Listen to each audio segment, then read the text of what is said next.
He would meet up with transgenders in his car and have a bearded, Saucy Santana type motherfucker suck him off on the side of the road. Public lewdness and other things would ensue. Now, a lot of people pointed out as the world was changing, hip-hop is such an intolerable place at the time.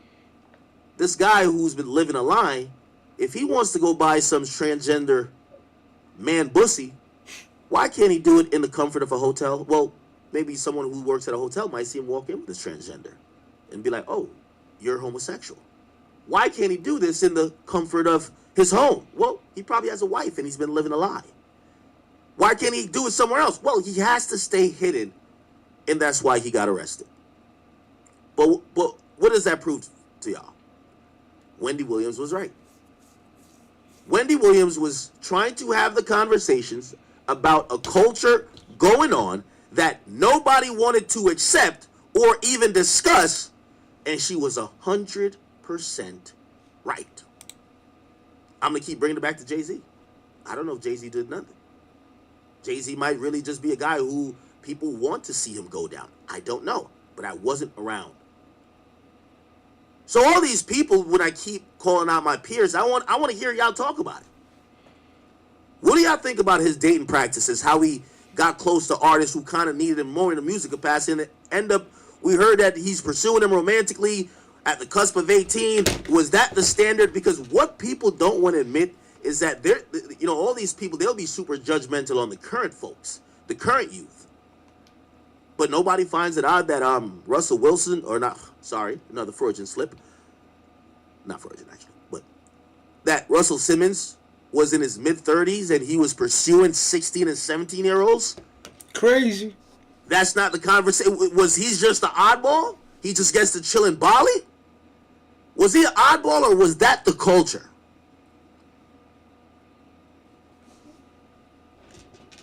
It's not odd that supposedly Beyonce was 16 or 17 when she allegedly met Jay. Supposedly in a musical capacity. A couple years later, they're allegedly already in a full-blown relationship. Jay-Z's already established and already over the age of at least 25.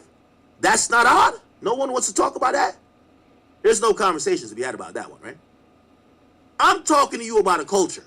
And everybody else who I'm asking to speak about that because maybe they were around at the time. And just like how Wendy was like, this is what's really going on. I'm not saying to be Wendy because I know every time you ask these guys, by the way, I keep saying, what Joe and Jada does, what the Bodega Boys over there at that podcast does, what Charlamagne does, what I do, what Joe does, we're all gossiping. We're all doing what Wendy Williams did. We're just men. And we try to do it a little bit different. And some people try to do it more gangster than others. But we're all doing the same thing. But I'm asking, could we have those conversations?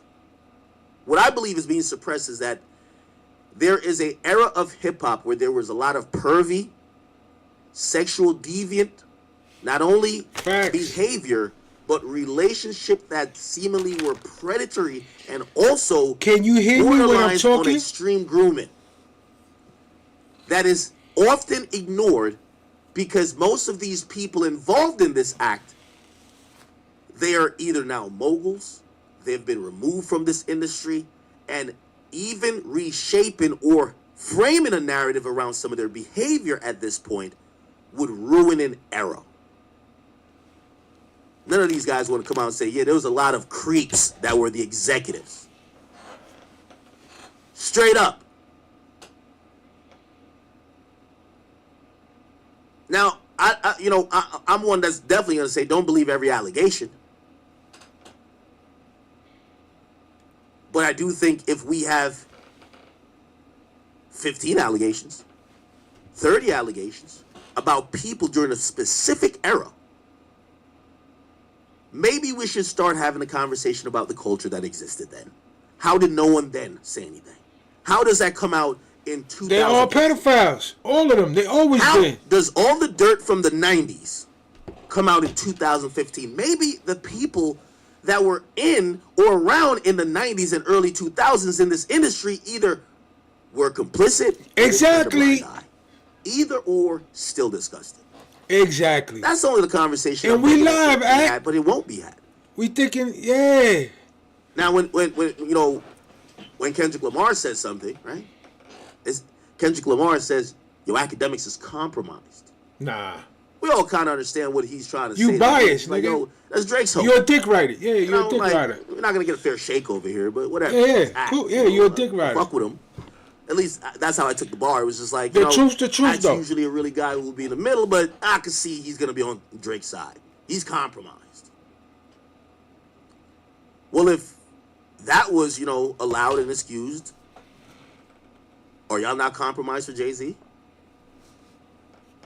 Are y'all not compromised for Rock Nation if y'all can't have these conversations that I'm even begging y'all to have because I don't know? If I knew, I wouldn't even ask y'all to talk about it.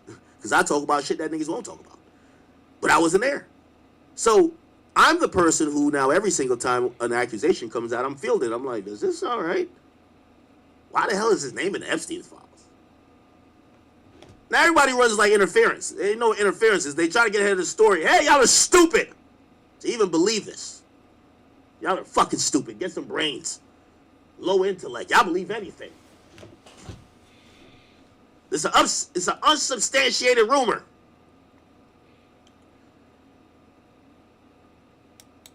Well, isn't it kind of like how that starts? Jimmy Henchman back in like 2001, when the FBI went to him, we could look it up. The FBI, in a Q&A or interrogation with Jimmy Henchman, I believe, they asked, do you have any information about Puff Daddy fucking kids? And at that time, it probably was like, wow, what the fuck are y'all talking about? Later, we get to find out the police were always trying to figure out what the fuck Diddy had going on sexually. There was something to be talked about. So, not that I need an answer for any particular individual, but I'm saying, are we waiting for an indictment or are we waiting for 50's doc? Because 50 has said he's going to do a documentary on Jay-Z. At least he's down to have a conversation. Now, we all know it's going to be biased. And this is why I always look at his friends. I'm like, don't let the guy that don't like Jay-Z tell the story. How about y'all tell the story? Maybe y'all put some nuance to it. But from what I'm hearing from all the other people in the media, there is no story to tell. Okay? That was my opening monologue. Welcome. I know it's late. Yes, Jay-Z supposedly has a doc on the way.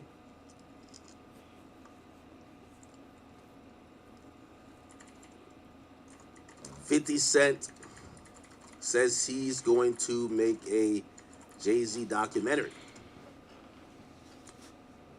That's got to be interesting, boy. He says, damn, they got your man Jay in the Epstein files. I got to do a doc on this shit. Okay? Interesting. Going back and just showing a little proof of what I was saying. Jimmy Henchman asked about Diddy. Boys, let me just see. It was like in 2001. Was it Jimmy Henchman? It was something on Smoking Gun, I believe. Let me see if I can find it. Smoking Gun. Drug lord claimed feds quizzed him about the sex life of Sean Diddy Combs. This was published in 2013. 2013. In an affidavit, and here's the affidavit. This is James Roseman. This is Jimmy Henchman. They said the questions in this proffer session, and look, it says proffer right here. So the defendant reluctantly went to a proffer with the government. This is in 2011, right? 2011. He went to a proffer session with the government, and at the proffer session, he says the questions were not only about maybe his criminal involvement with certain things they were having inquiries into. I'm new to this, so I'm getting, you know what I mean? I just got it better for y'all. Remember, this is my second time streaming, and we just got shit together, so entertainers' sexual be patient with me, boy, not only or eat a big one. Having relationships with underage boys. Interesting. I'll digress for now.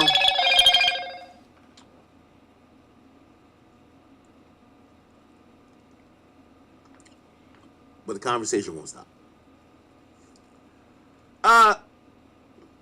Welcome. How are y'all doing? I know it's late. You know when I stream late, I oftentimes look at the chat and I'm like, these are the real ones, right? We get half of our views. Right now we have like 9,000. But I'm like, these are the real ones. If you're up at 2:46 watching academics, word. Yo, you should be up at 2:46 but we gotta get it, on the Jaffe effect and showing some love. We some night owls. You know what it is. What is it? We have our show coming up. Miami. I need everybody to take note. I need everybody here. March 27th, Friday from 7 to 11. We'll be having our first ever live show in Florida. It will consist of music, comedy, and some special guest appearances. You guys will see what I have to offer live, and you guys could rate me as you see. You know, I've taken... I feel like there's no one kicking it on stream like me. There's not even close. I feel like... boy, the Jaffe effect, baby. I feel like this is my Jordan year. I'm going to be the Jordan of this shit. We taking over. Like, this year, I think I got to average 45. Smooth. This is why I'm, challenging myself, streaming in a row, consistent. But I do think I'm back. And I just need 1,000 followers, man. Come on, man. Show me some love, baby. I felt like I would eviscerate Joe Budden on that goddamn show. Because I could deal with theatrics now. He was, I was always a logical person. But one follow, 2 follows, we going to be here, man. But that's what you kind of need. King Jaffe J on YouTube, man. Get in all streaming platforms. Get that music. Listen to that music. Tell me how you feel. Now let me stop talking. At this point, and I'm proud to say it, I think this is the Jordan year for me, man. This is where, finally think the skills and everything else has come together. And confidently, when I look across the field, I'm like, ain't none of these media niggas fucking with me. Point blank, period. They could have 5 podcasts. They could have 15 niggas on a couch. They could have, I don't care what they got going on. It could be 2 legends. I don't care what they got going on. Academics on this here microphone can't be fucked with, and I ain't talking about Lil Baby. So, when is that Lil Baby squabble, kid? The best content, but also challenge me. I want to see that. Once you think you have hit that peak, not necessarily the peak, because I could always get better. You want to challenge yourself, and I want to do it by, all right, well, they say, oh, you only entertain in the basement. All right, cool. Book me some dates. I'm going out. You notice whatever they say I can do, I say, all right, I'm going to do. Yo, you never see Ack outside. Oh, but we caught him outside lacking. Come on, which one is it? They caught, no, we never see this guy. You did get your shit slapped. In the house. Now they slapped the shit out of you. Which one is it? You can't really win. It's all good. But I am going to Lyric Theater in Miami on March 27th. Well, the truth is, so far for when you do go outside, you get caught and slapped. VIPs you don't go outside, fast. but when you did, you got slapped. So, I mean, it's all week. accurate, though. I'd love to chop it up with you for a couple minutes. Take a picture, take a shot. Don't get me too drunk before the show. Pause. Get your get back, boy. That's but we're gonna have a good time. Also, I'm, if this goes well, I'm thinking about associated things because I'm probably gonna stay in Miami for that weekend. Some of my, my close supporters might have to get a yacht, go party together. I want to kick it with y'all. Let's have a good time, right? But yeah, tickets are on sale. You guys could find it. The link is in my bio on Instagram, on both of the Instagrams. But yes, please make sure you buy these tickets quickly. I am coming to Miami.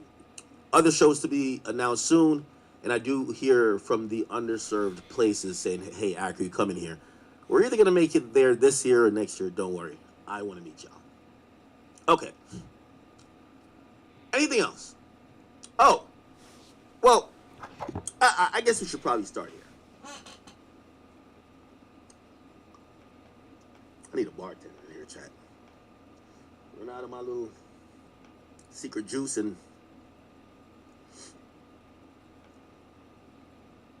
I don't know what to do. Hold up.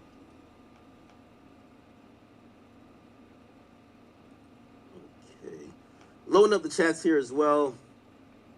I do have my first topic I want to get into. My very first topic.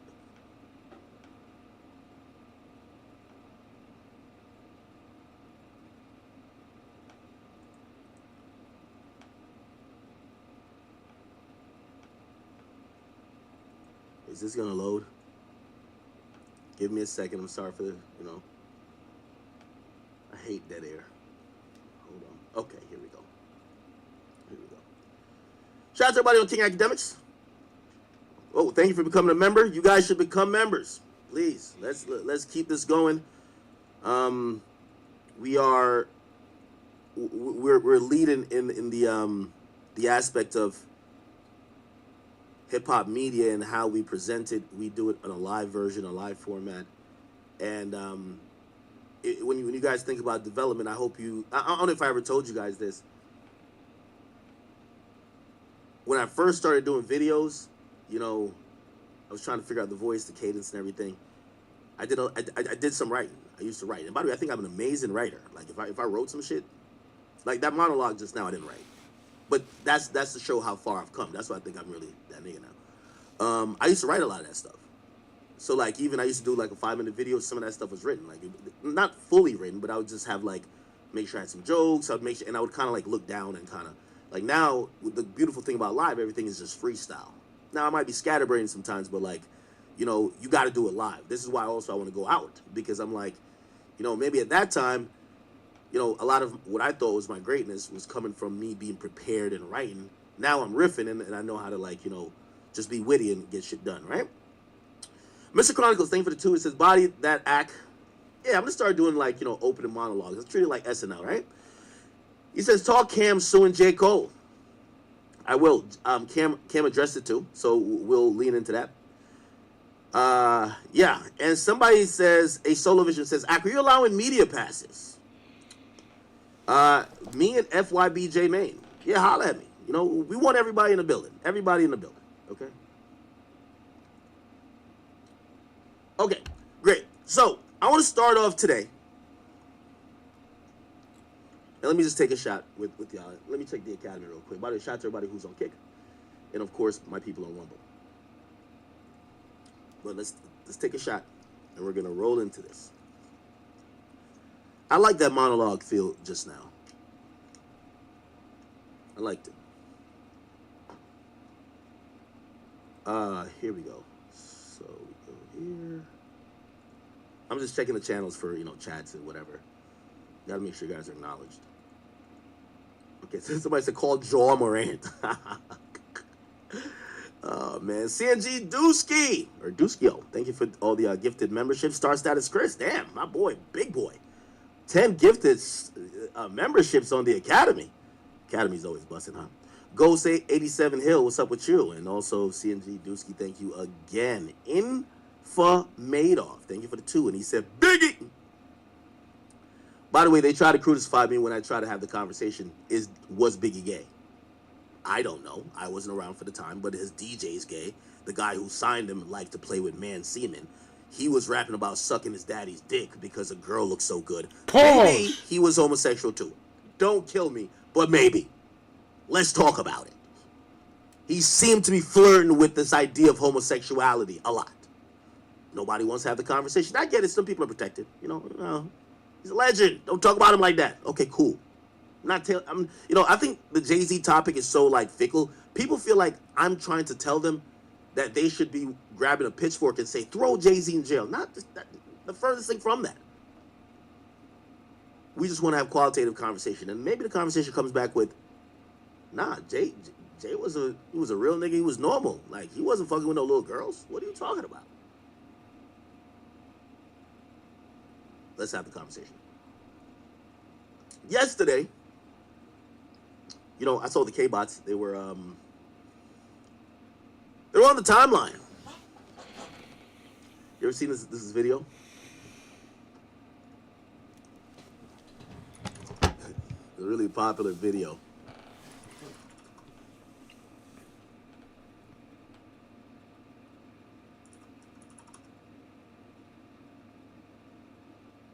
How do I find it?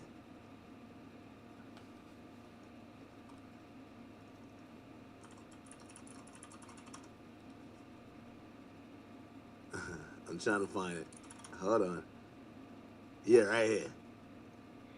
Yesterday, they were trying to hit me with this, y'all. Y'all ever seen this video? You know they got your mans. You know they got your mans. They got your mans on. Now, obviously, the other part though is not irrelevant because it wasn't nothing like that. Sex assault charges. Yeah, the nigga you be hanging with. The nigga you be hanging with.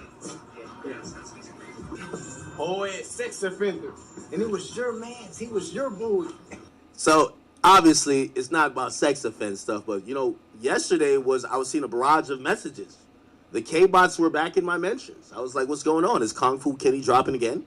Did they not like my, dissertation about the Grammys and how the Grammys is now Kendrick Lamar award show? They were in my mentions to say, they got your mans. They got your mans. 21 Savage, he buying again. He buying again. Now, unlike my peers, I'm not into ducking conversations. So we talked about it.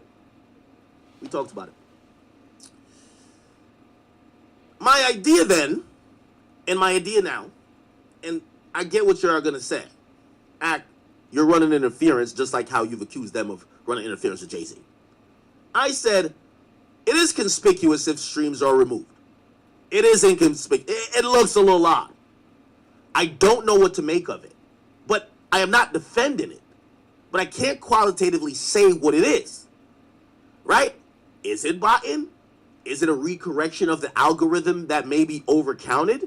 Is it that they do audits to say, well, supposedly a stream, you have to listen consecutively for at least 31 seconds. You have to come from whatever. Maybe people are using VPNs. Maybe that, who knows? And the amount of streams they'll count. There's a whole bunch of like rules that's per whatever.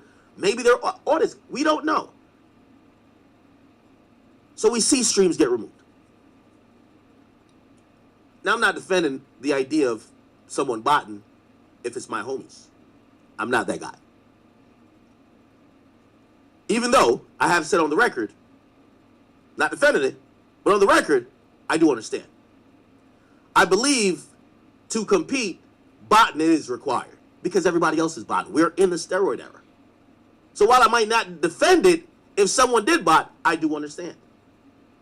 Industry plants are botting. The guy who supposedly just gave Drake the beats in a rap battle is botting. Everybody botting. If you're a young artist, why ain't you?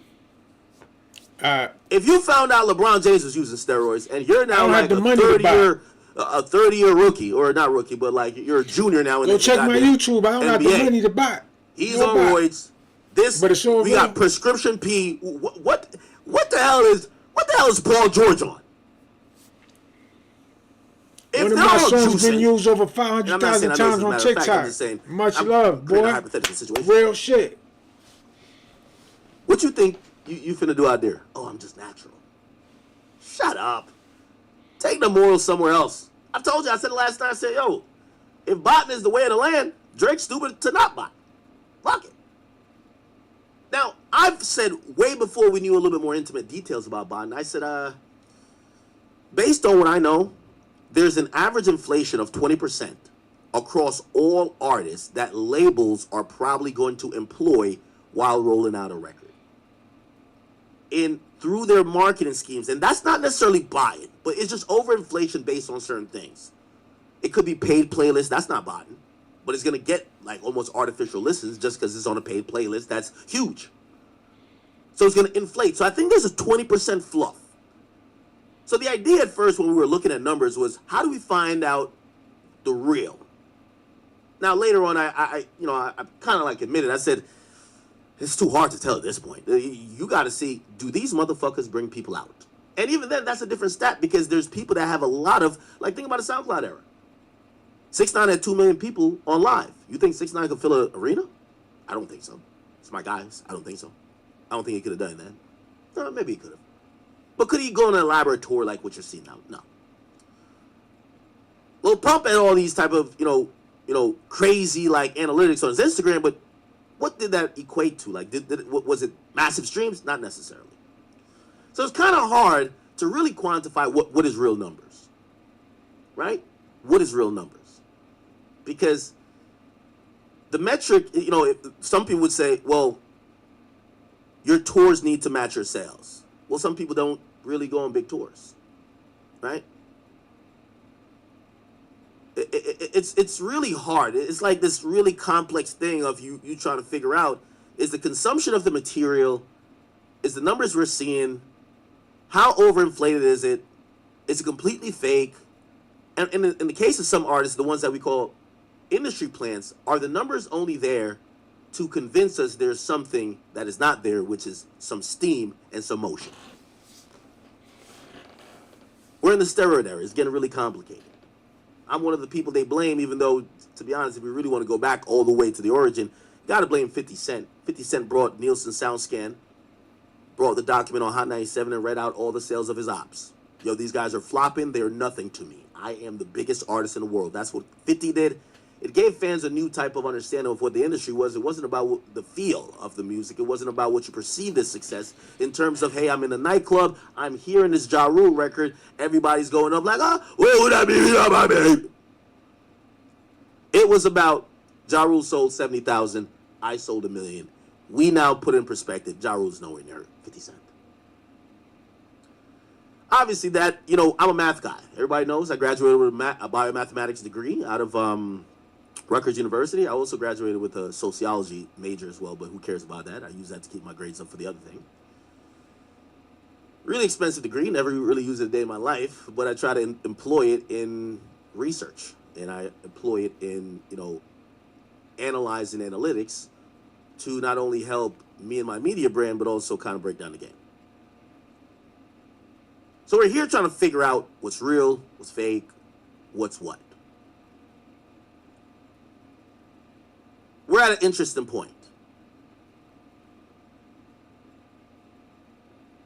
We're seeing behavior that is, it's cow whistling, that there's something that is not normal or something possibly, malicious going on, but we're not getting confirmation. Streaming is a thing, and my advice to a younger streamer, you want to get into this live streaming thing, bot too. You got to bot. Let me tell you this. Without calling names of some of these bigger streamers, they're botting their ass off. They're botting their ass off. Word. And half of them, they don't need to. But you know why they do? Yeah, I know what I got to do. Business guy with them that wants to go to a brand and says, no, this guy doesn't get like 8,000 people watching him live, which is a lot. This guy actually gets 25. Triple the bag. Works. What makes dollars always makes sense. So the idea of botting actually comes back a lot because it controls perception and sometimes it controls deals. At a point it gets to be, what do you think, you're Gandhi or Jesus? You got to join in, right? Back to the music. We're at a place, and this might be an open call out that I'm trying to put out there for the people who we rely on for these information, right? So, it got to a point after 50 did that based on my background, and I realized that I could utilize and, do certain things to kind of figure out the numbers. I use that as one of the things people were intrigued with me about. I'm going to give you some numbers, right? I'm a numbers guy. But people blame me, by and large. I've had artists blame me to say, hey, listen, the reason I don't drop, you going to tweet out my first week sales. I won't mention, there's been at least 3 artists I've had that with. I've told you many times, it still happens, where labels in anticipation of a flop will reach out to me. They might offer me not to post it. They might, try to explain it. Or they might try to, feed a narrative that it might not look that bad. Because when it does drop on your timeline that this super popping artist sold this and it looks like it's a complete flop, it is abysmal. Think about even me telling you the Lil Baby story. They were doing everything they were doing, including possibly him trying to get cool with me, because that first week sales, if it was low, could mean the perception of him is that he completely fell the fuck off.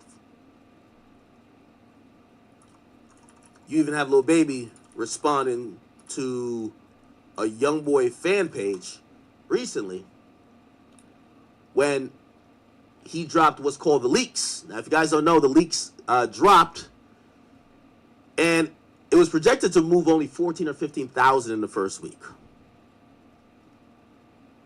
Lil Baby ran to the comment section, and this was tweeted out by a 4K Trey fan page. It says, damn, YB Leaks project outsold.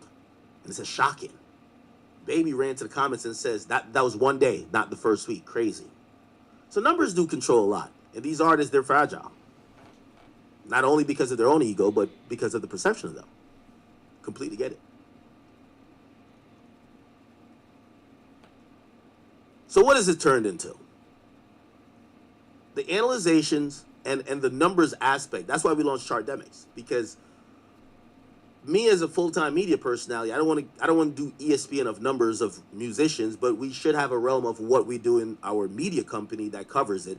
So if you guys haven't ever followed, you guys should follow Chartdemics on Twitter and on Instagram. Okay, if you go here, you'll get the latest on whatever shit. 11 minutes ago.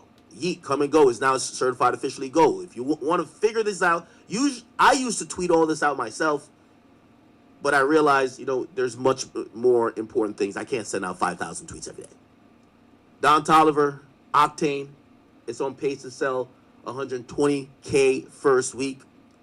Chartdemics, you guys should follow. It's a very valuable resource. Not really a plug, but I really mentioned that to say the idea of numbers has changed the music. Now, Chartdemics, you might know of another page, which is called Chart Data.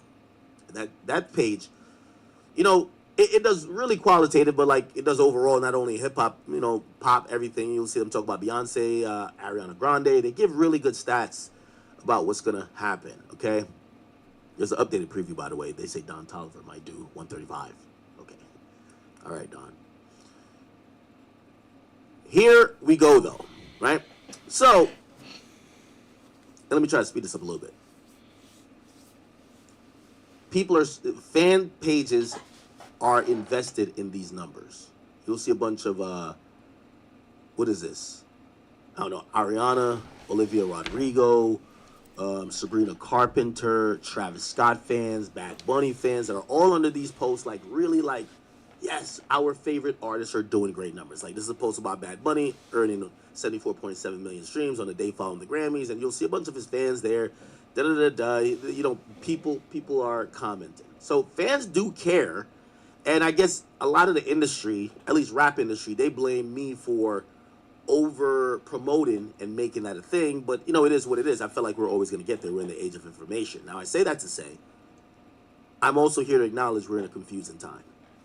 I wasn't ducking this conversation about 21 Savage yesterday, but I don't know what it means. Now the call out here is to Spotify. I've had a contract with Spotify. I love Spotify. I believe they still love me. And trust me, when I got there, it was a really interesting thing because their comms team and their music team was always saying, hey, we have academics here for podcasting, but his job is to kind of call out some of the things that maybe we're doing. How can we make sure he's not getting a paycheck from us and calling us out? And trust me, there was conversations that occurred. But my job is always to, represent the fans.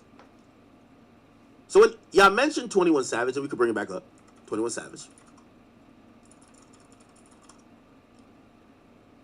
I looked at it and I said, what does this mean?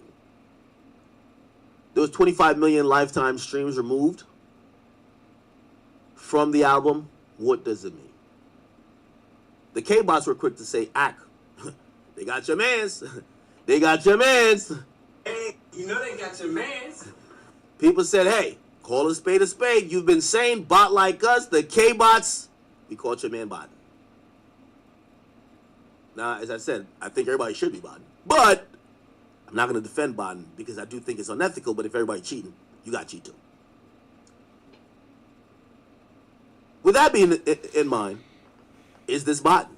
Is this a correction because of fake and inflated streams?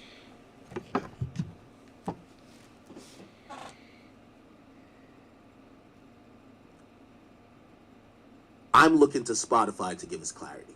Spotify has conveniently every month removed streams from artist profiles or from their platform total count that you could find via APIs and such forth, and they haven't given a you know, they'll say they're monitoring certain stuff, but they won't tell us when an artist fuck up.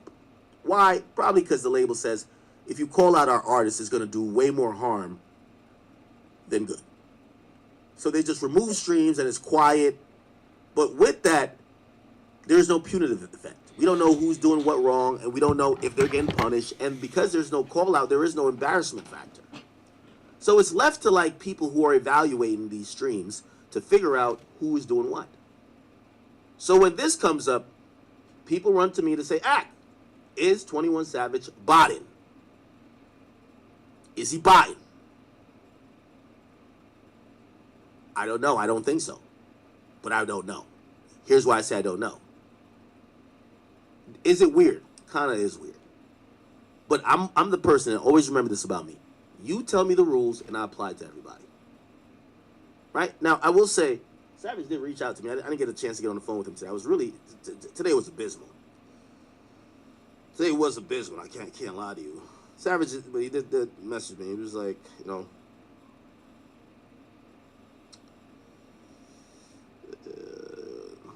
and really I think it's in regards to this.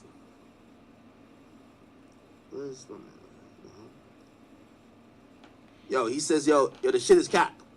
He said, bro, why the fuck would I bot 25 million? LOL. He says, I would just bot 100 million if I was gonna do that shit. If you got the like plug, he's gonna say he did it. Let's That clown ass British motherfucker gonna say he did it. Side here. I got that fake thug rap loving 25 million. Is gonna say he did it. 25 million streams. Let's go to current formula. What is it? I'll look at it. How many streams currently is one album sale? They just updated that, by the way. Currently, is it 1,500? Is that the new formula? Because they had just like announced it. I guess it's 1,500, right? Okay, cool. 1,500. Okay, yeah, they announced it. So 1,500. That's RIAA. Billboard changes rules. Hold on. Billboard had changed the rules. Okay. As of early 2026. So this is a new rule. Okay. So 1,000 paid, 25 ad supported. So let's go with 1,200 because you're gonna have to combine both of them. There's way more paid on the platform than ad supported from what I've heard. So let's just kind of go with a 1,200 thing. So if 25 million, and we're gonna imagine, say 25 million were all in the United States, right? All in the United States. So if 20, because if it's not in the United States, we're not counting for Billboard. I keep saying that. If you stream from Sri Lanka, nobody gives a fuck. Go look at the Sri Lanka charts. Billboard charts are U.S. charts. Okay. Now there's Billboard UK, but nobody looks at those except the blokes. Anyway, no disrespect. All right. So 25 million divided by 1,200, and that's about 20,000 sales if all of these were in the United States. Now, usually, there's like a mix. It'd be some overseas. You've heard of the overseas bot farms, but they might be on VPNs. Who knows? Let's just say 20,000 sales. So it's roughly, based on the math I just did, 21,000 sales, right? Which would be ironic, right? 21 Savage botting 21,000 sales. That'd be hilarious, right? Anyway, let's continue in the train of thought, right? The train of thought we got to continue with. And by the way, let me just put this up there that you guys can see that I'm not making shit up. Okay, display capture. This is my handy dandy. Yeah, I did the math there. 20,000.833. My metric I used was 25 million divided by 1,200. Okay, cool. Now, we're still trying to figure out, so what the fuck does this mean? I don't get it. What does it mean? Right? Is it something going on? Is it the streaming company? Also, here's the thing too, and this is why I brought up streaming before. I know I'm being a little bit long-winded here, but forgive me. This is why I brought up like regular streaming in terms of like Kaisenad or whatever. Not accusing him of doing anything, but like as a streamer, like say me right now, if a viewer you wanted to bot me, you could just go pay for you could pay for 1,000 viewers and it'll jump to my view count. Remember when I was trying to chase like the 1 million subs on King Academics? People, probably a supporter, botted me to 1 million that we could have a moment. And then I realized, I was like, that jumped up too quick, that's not real. So the question here is, not all the time if someone's botting, at least in regular streaming, does that necessarily come from the artist, even though you would think it would come from maybe their label. Could anybody bot for somebody? If I love Drake, right, and say I got, I don't know, $300,000 to waste, and I want Drake to beat somebody, could I just bot his music? That's sick gay behavior right there. How does botting work? You spending your money kind of like iffy on that. On a billionaire? How do you bot? Millionaire? Because in that's regular streaming, if you like Blackboy Max, you can bot his stuff without him knowing.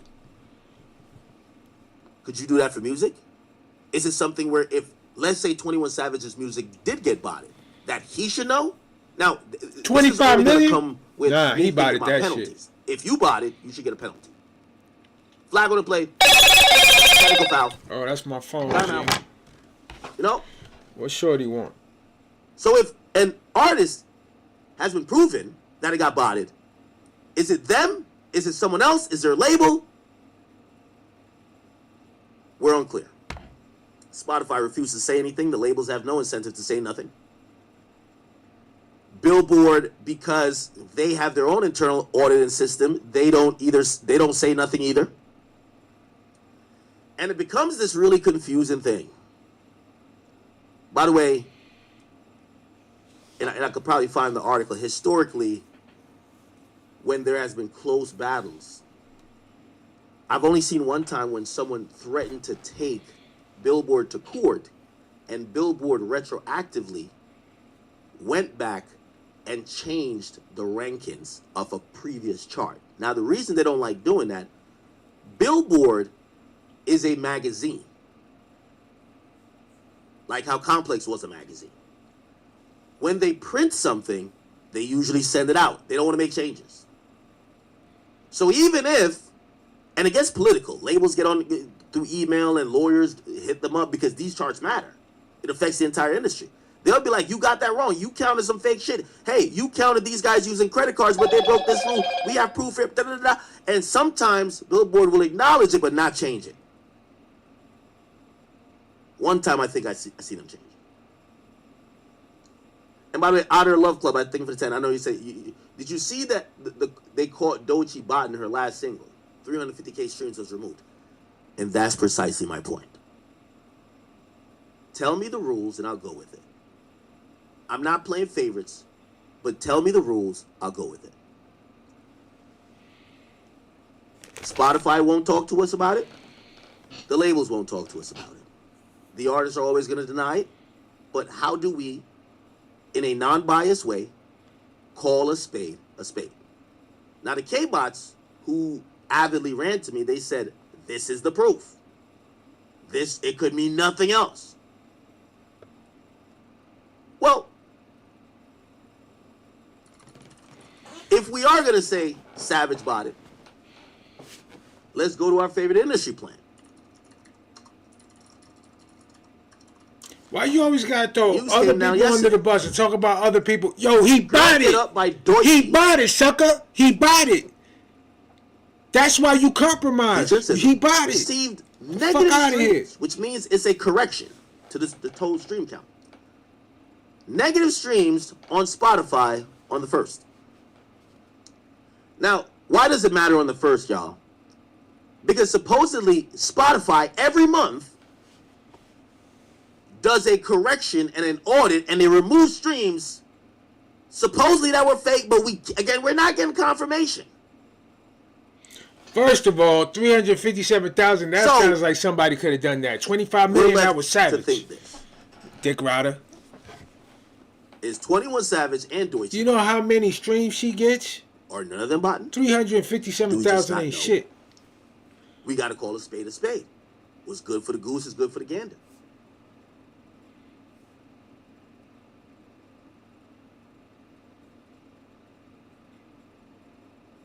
Now, I know what some of y'all are saying. Yo, Ak, you're only really ready to tackle this shit because you're only really ready to tackle this shit because you seen some random page post this up about Doechii. And you're trying to save your man's 21 Savage. Yeah. Well, You speaking the truth right now? I wasn't trying to save 21 Savage because, again, I analyze numbers as well for a living. Just to be clear. When I seen this come out, I know how media works and I know how numbers work. I'm one of the rare few. This coming out and being plastered among the pages I've seen it on, not saying it's lies, but it's a campaign. That means someone paid for this to go out. Because, by the way, the Deutsche thing, this is the only page. Look, let's go forward. Only, well, 2 pages. We don't even know what page. I've never seen these pages a day in my life. Okay, now I see some people posting it, but like, it's not there. It's not as. I see everybody posting. You got quoted 4K. Move on, bro. Posted everywhere like the nigga bought it. This is a goddamn campaign to let people know this is fake. There's money behind that. Trust me, there's money behind that. Now, I'll get into the minutiae of who's running the campaign against Savage, but whatever. Could do that later. Nah, we don't have that shit. For the people who would say, "Act," well, you know what? You're trying to save your man's. I want to show you. I'll show you. He already know he being a sucker. That's what suckers do. Like, I know what y'all gonna say, cause you a sucker. I'm asking the K-bots. I will acknowledge both of them are botting. But I know it ain't one of them botting. If we're considering that's bots. We don't know what it is. Now, never show you. We don't know what it is. Out of the many, places and things that I use to monitor stuff and kind of get my extrapolations, and I do some slight calculations to get, first weeks if his daily double doesn't do the job for me. This here is a proprietary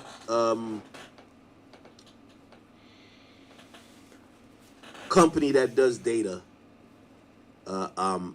analysis for music. This is my official account. You can see DJ Academics right here. You see it up on the upper right. This is my official account. Okay? And on here, I can look up any artist in the world. All right? So I go up here, and I see a screenshot. Let's type in Deutsche. Well, I'll just type it in. Fuck it. Now, sometimes there's like multiple artists. Let me just type in Deutsche. Let's figure out what they find. It should be the artist that's popular. Why is the rank so low on here? Let's see. Am I spelling her name right? No. So this is a shell account that somebody probably tried to create. It pops up on social media. Oh, it's Deutsche right here. Rank 294. And why am I doing this? I want to confirm, in case people say, "Ack, you're only trying to make up some fake news on Deutsche because you're mad that your man's got caught." We're going to find out now. Deutsche, she's a number 294th artist. No, we don't give a fuck. She's a one sheet. I can find her booking information, whatever. We just don't give a fuck. Let's keep going now. All right, all type it's of shit. It's about your boy. What we're interested talking about the streets is dead. Song that she just dropped, right? It's with SZA. So we go to tracks and albums. Let's go here. Yo, why you always checking the females, boy? I guess people are right. You always checking the females. Right? What's up with you? Fuck it. There's 2 versions. One is explicit. That's why it has this logo. And one is not explicit. And what did happen to that sexual assault charge that DJ Academics had with that broad? What happened to that? We haven't heard about that. Way to combine them when they do their charge. They don't treat them as separate songs. Okay. When I click on it. Okay, can I click on it? Come on now. Okay, wait. Click, motherfucker. I think it's loading. Is it? No? Give me 1 second. Alright, cool. So now I'm hearing the song. Here's the songwriters. Damn, it's 10 niggas I wrote this motherfucking song. What the hell? Chad Hugo, okay, ain't that nigga used to be with Pharrell? He's suing him too. Terrence Thornton, Brian Christopher Williams. Who's that? Alright, anyway. Record label's Top Dog Capital. 3 minutes long, has the IRC code. And yeah. Now, it gives me all type of analytics about this song. Tells me what playlists are currently, it's added to. The top 5 playlists is getting streams from, and the position ranges from it, so I could literally look through to see what the fuck. Look, of course, the needle drop, the needle drop playlist. You know, he's like a gay albino bitch anyway. Of course, he got it up on there, right? Who knows? He probably got some bread from the labels for it. Who cares? But when you get to here, for me, I go to the stats. So I click on the left side, go to the stats. You got the same bread you be getting, bitch. Right? And I can do this every day. I can do this on any song. I can do this on any artist. All right, what's now important is I'm trying to verify, did Doechii lose streams for a day? Because a screenshot anybody could believe, right? Oh, it's a screenshot. So I'll go here. It says, hold on. This happened on February 1st. So we're going to sort the daily streams. Actually, we can see it here. It already pops up. You can tell. Look. Chat, look at it. This is every day. Every day. 14 million for the 18th. 15th for the 19th. 16 million for the 20th. Let's keep going, keep going, keep going. We're at 130. They had, which is January 30, 21 million. On the 31st, 22 million. 22 million again for the 1st of February. And when they do the updated numbers for the 2nd, remember, she's going upwards. 20 million, the song keeps going up and up. They have a change of 357,000 streams. So yes, Spotify indeed removed, it's right here, 357,450 streams from Doechii. I didn't just pull up a screenshot out my ass. I'm looking it up. We could find anything. If you want me to look up not like it, we could find anything. So now I'm back to the same question. What the fuck does that mean? What does that mean? Is Doechii botting? Now, I think she's an industry plant regardless. Like, you know, industry plant doesn't necessarily mean botting. The hell is this? But infamously, you know, which, you know, I'm not going to stand by necessarily those lyrics because I don't think she's a dirty D. But, you know, Ada Ross said, yo, she's botting her views. And I was like, I don't know if she's botting her views. I just think she's an industry plant getting the industry plant package, which is fake awards. Like, you know, they give the industry plants, like, all these things. Like, they just give you woke, like, these woke award shows. You get, like, high spots awards, at festivals. Baby. And you're like, who likes this motherfucker? Like, yo. You know what I'm saying? You get to realize they don't have, there's no, like, Doechii stands. Like, I've never met one. But, like, they just get all these type of things. And you're like, huh? Usually it makes sense when you see it. For the industry plan, it never makes sense, right? But that doesn't mean necessarily why. But it could include it. So, we now realize that there is a correction to her streams.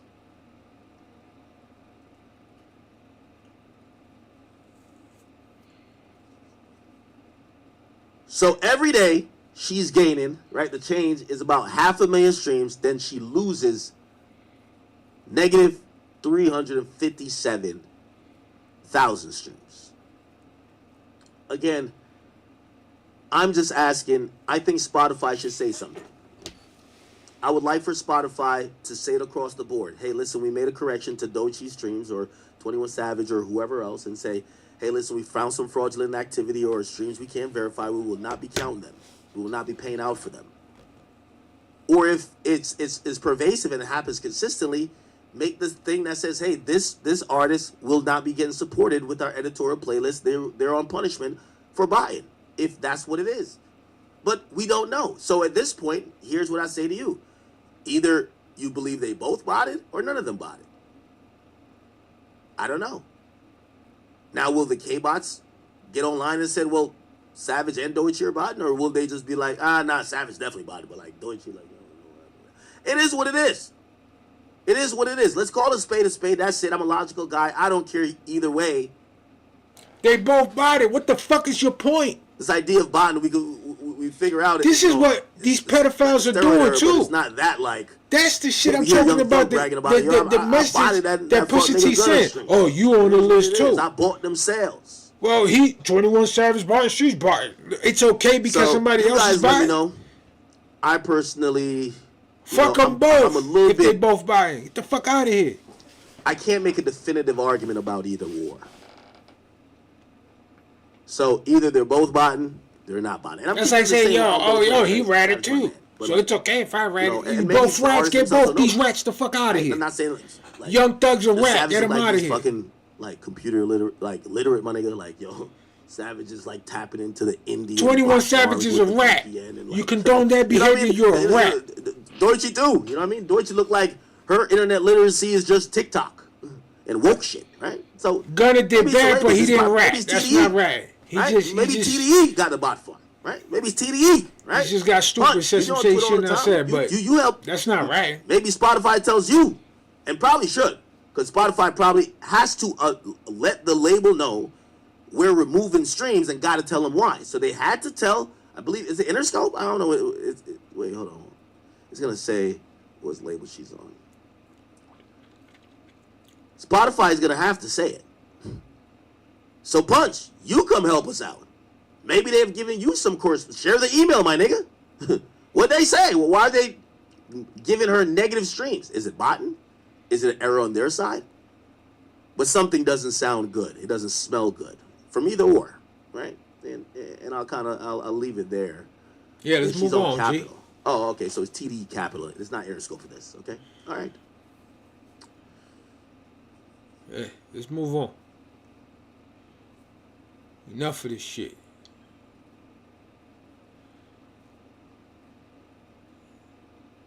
Let's get to the spicy shit. Oh, now I see the new grift. Yo, Nah, Savage had 20 million removed. Doechii only had 350K. I've been said that a while in the stream. I've been said 25 song album versus one song. Okay. Yeah. Okay, whatever, man. Like, yeah, whole album versus one song is a big difference, you dummy. You know, you chipmunk ass motherfucker. This is gonna put the fans in a pickle who love to just be one-sided, right? Like, you know, it's like this idea with Kendrick when they're like, yo, Kendrick is like this moral compass of a good guy, right? Where if he says Drake is this deranged sexual deviant, he's disgusting. Yes, Kendrick could say it because Kendrick isn't persuaded by gambling, or Kendrick isn't chasing women and he's married and Kendrick doesn't have, you know, whatever about him. Then you get to realize, well, he brings out Dr. Dre to do the I hear dead people, whatever, I see dead people, which he has a bunch of assault charges. So when he said that Drake's homies got weird cases, it was like, yes! But then when Kendrick stands right next to Dr. Dre, who intuitively, if you think about weird cases, that's some weird shit. You got a weird case too. When Kendrick goes to collaborate with a few people, artists that I like actually, so I don't want to call them out and throw them in this mix. When Kendrick's talking about Drake and abusers he co-signs and hangs with, that's bad. But Kendrick could go do songs with abusers as well. Okay, it's the thing where like fans like the argument only when they could point. I seen the pics though. They won't say, you know what? Let's keep it a beat. Both Drake and Kendrick got some weird ass niggas around him. So they won't say that.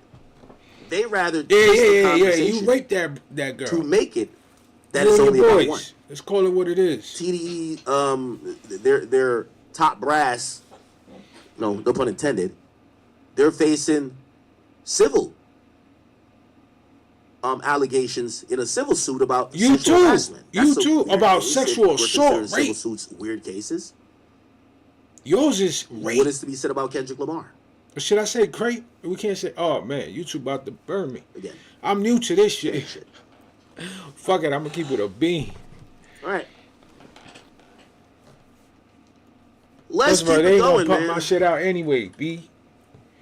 Fuck them. It's now come to pass that this Blueface and NLE that Indian dude, the CEO of YouTube, he's on the list. And I think I made some good advices yesterday. So you know, good advice. Yeah, he's on the list. Blueface, brother, Blueface. Respectfully, you know, and I think I spoke pretty decent of you yesterday. We don't, you know, obviously we're not like best buds or nothing, but Elon Musk, we know, is on the list. That's crazy. That too. But the YouTube guy, the CEO, the Indian dude, start there. I don't know his name. Yeah, he on the list. Because I do want to address like this 100 thing. You know, me and Wack did talk. We saw each other fight. He did bad. And actually, maybe I called him, but not right now because I'm on like a little roll. I want to derail it. And I know sometimes I feel he derails the stream. I love Wack though, still.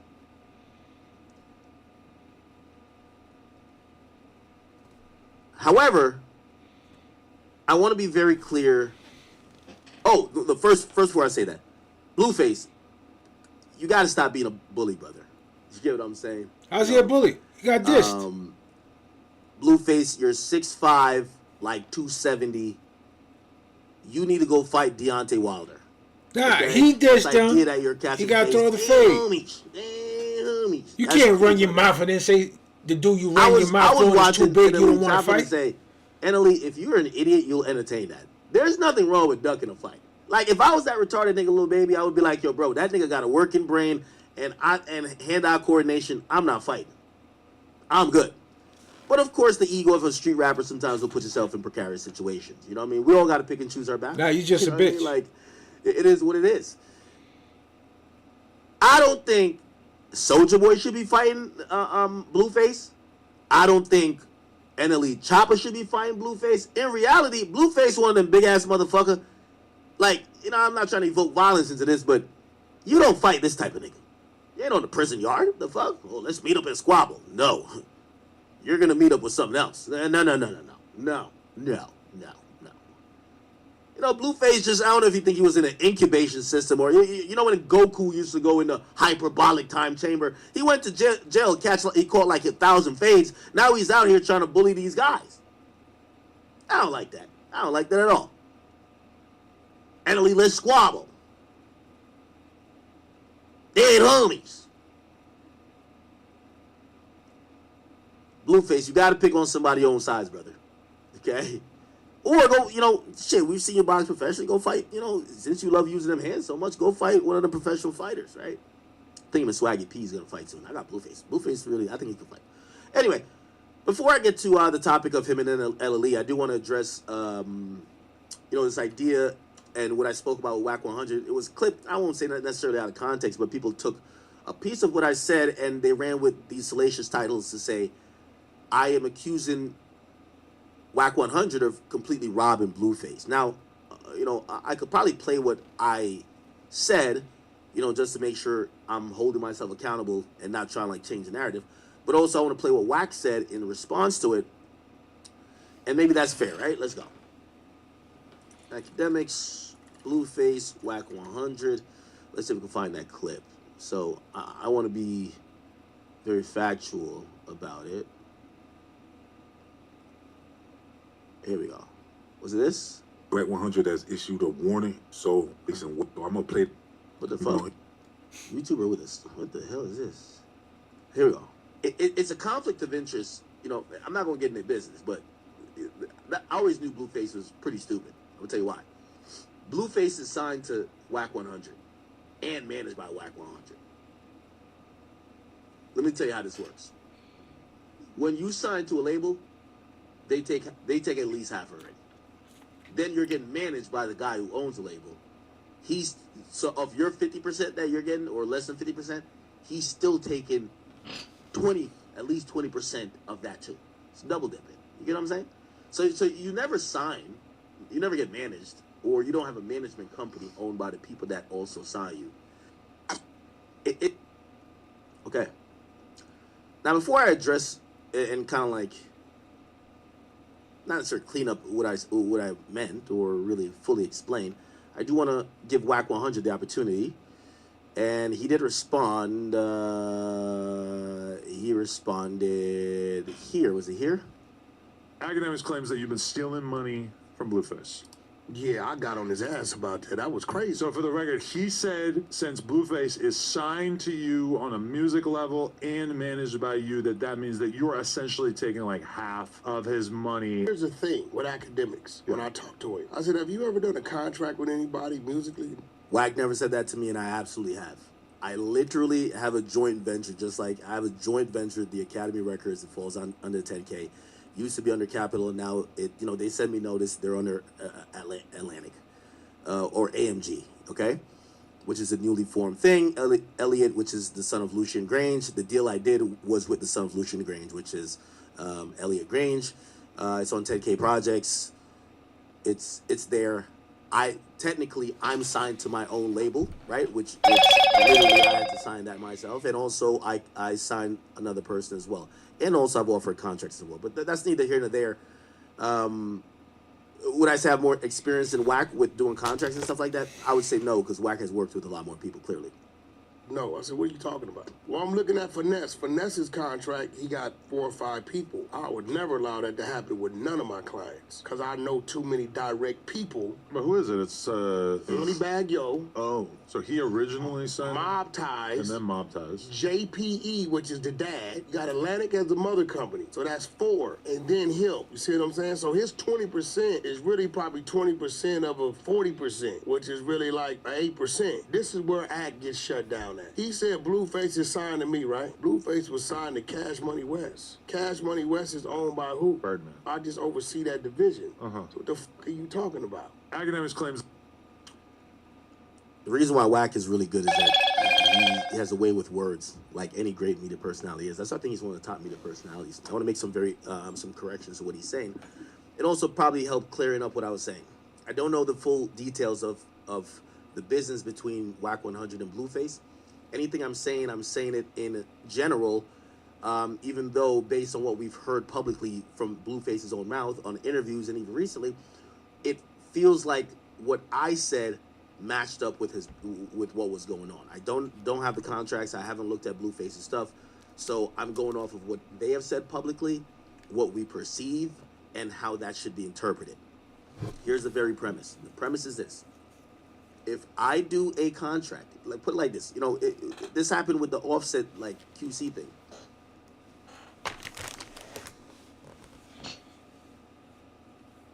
It's a reason why, well, let me use another analogy before I get to that. If me and 15 chat niggas get caught up in a RICO, hopefully we don't, right? It's a reason why it's a conflict of interest for your lawyer to be a lawyer of someone else. Why is it a conflict of interest? Because at a certain point, they might have to enter into a proffer status or whatever with the government that now you have to pick whose interest you're prioritizing. It's a conflict of interest for someone else. That's why people have separate attorneys. By the way, it's the reason why a judge would get recused in many situations. If a judge, who many judges used to be prosecutors and also had private practices as defense attorneys, if a judge previously, and by the way, I thought this helped out YSL Mondo, Fonnie Willis previously represented YSL Mondo, who was self-acknowledged as a co-founder of YSL, when she was doing private practice in between one of her prosecutorial gigs, and she represented him for a gun case. Clearly, who knows how that representation went? She may have had a lot of knowledge from attorney-client privilege. Now, because she represented him, it would be unethical of her to then prosecute him, given the fact that she also has information that it should be only between them. Now, technically, that should be a thing, but what would normally happen is that prosecutor would recuse himself. Does it mean that YSL Mondo could never be charged? No. What it means is that to not have a conflict of interest, you don't want someone who previously was with you to be prosecuting you, because now it puts you in a disadvantaged position. So whether it's a judge that used to be an attorney that represented you, or a prosecutor that used to be a defense attorney that represented you, those people would what they call recuse themselves. It's a conflict of interest. In business, if I'm trying to sign someone, like I was trying to, and I eventually did, I successfully signed someone to the Academy Records back then. They wanted to use my lawyer. My lawyer helped me get the deal. My lawyer got 5% of my overall deal for the Academy Records. He is incentivized to make sure me, who's going to be the guy who's signing a bunch of people, I got the budget, I'm the guy. He wants me to get the most of money because he's going to get the most of money, right? So it wouldn't be ethical if I am signing a young kid and I said to the kid, you need a lawyer, but use my lawyer. That lawyer's not going to go in there and say, hey, let me get the deal really in the favor of this guy when I'm already eating with Ack over here. He's just going to get me the best deal. Do you understand? It's a conflict of interest. It's a pretty simple thing to acknowledge. Here was my understanding of what Blueface contract and situation was, right? And Wack does a really sleight of hand right here, and I want to point it out. Who is it? It's Money Bag Yo. Oh, Contract. Here we go. Anybody music? his money. Here's the thing with academics. When I talk to him, I said, "Have you ever done a contract with anybody musically?" No. I said, "What are you talking about?" Well, I'm looking at finesse. Finesse. Now, even though the conversation that I had stemmed from finesse, I was talking about a particular part. It's not about the 5 people in the contract. James Prince, the father, James Prince Sr., he's listed in the contract, but really he's a manager. It becomes a conflict of interest. That's where I got this idea of conflict of interest. If he's supposed to be managed by the father, but signed to the son, why in the contract does the father, who is quote unquote going to be that's already a conflict of interest. You're managed by the father of the nigga you're signed to. Come on, like these are like kind of simple things, right? Like we're not like we don't got to be Aristotle or something, right? But whatever. Let's say that happens. When reading the contract, the father was also included as someone that was going to take percentage. Well, to me, that's double dipping.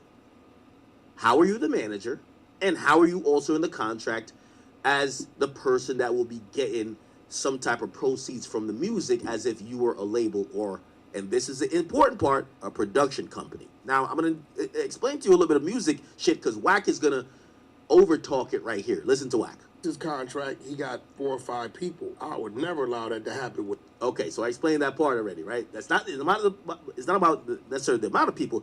Is that some people are doing 2 different roles, but they're all claiming percentage. That's a problem. With none of my clients, because I know too many direct people. But who is it? It's And also the problem, even if you're saying, because somebody could make they could make the argument to say, well, JPE, which is James Prince Entertainment, he's in the contract because, you know, he's gonna do management stuff, but he's just getting his money from the label. Well, no, you could do a letter of direction, and even then, that still piggybacks the artist, because you're saying that you have now signed a manager for the duration of your record deal. That seems more than a manager. That seems like a partner. A manager, you should be able to fire whenever you want to fire him based on whatever deal you have. Now, maybe that includes, hey, you're going to be my manager for this entire record deal. Okay, cool, if that's what you want. But if your manager is baked in your deal, that even if he's not working, he still gets paid, that seems like a partner, not a manager.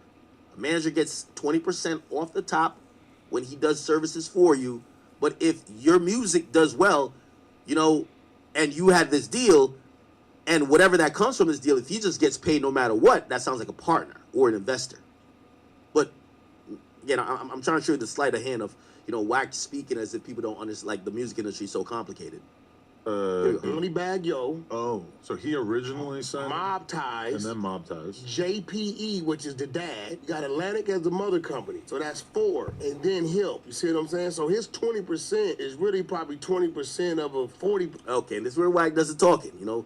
You know, when Wack starts doing this shit, like, well, he got to be right. Percent, which is really, And he's kind of right here about finesse. like 8%. This But now the conversation comes back to him and Blueface. is where Act gets shut down at. He said Blueface is signed to me, right? Blueface was signed to Cash Money West.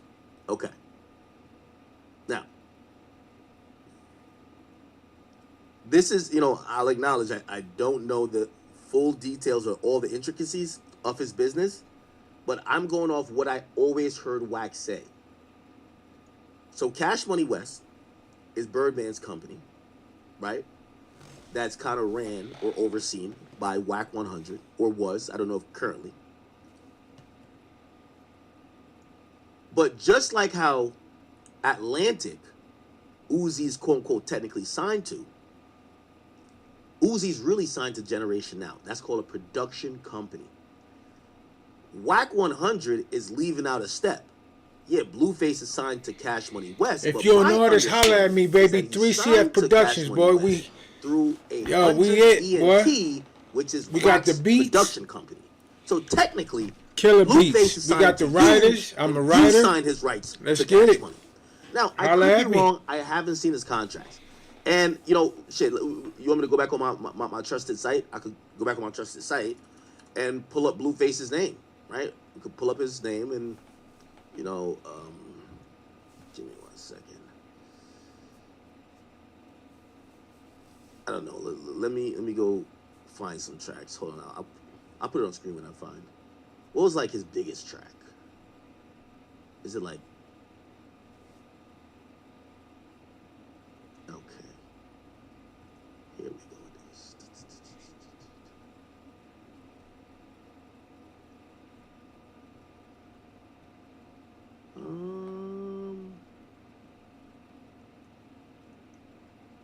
Why does it say record label unavailable? All right, it's all good. What I'm gonna do is let me do here, and let me just go to Spotify yet again, right? So when I go to Spotify, and let's go to Blueface. This is gonna, you know, they usually are accurate and will print wherever it's coming through, which you can figure out label information there, right? So I don't know. His latest single is called Vibes, right? Vibes. Rich the Kid, DDG, and Blueface. I don't think this is. I think this is Rich the Kid's song, low key. What's the last? I want to see the last Blueface solo song to be able to see. Better featuring Stunner Girl. Okay, let's look at that. Now, you see what you see right here that says 2026 100 ENT. That's what Spotify is acknowledging the label to be. So when they're gonna pay out for this song, even though it's only 142,000 views, they're gonna pay 100 ENT. That's Whack 100's company. Now, granted, from what I'm hearing and kind of like, you know, I'm kind of figuring it out. It doesn't seem like Cash Money is in the picture anymore. So I get it. Now the production company stands alone. So it's just through Whack, right? Now, but right now, you know, and this would be my argument to Whack.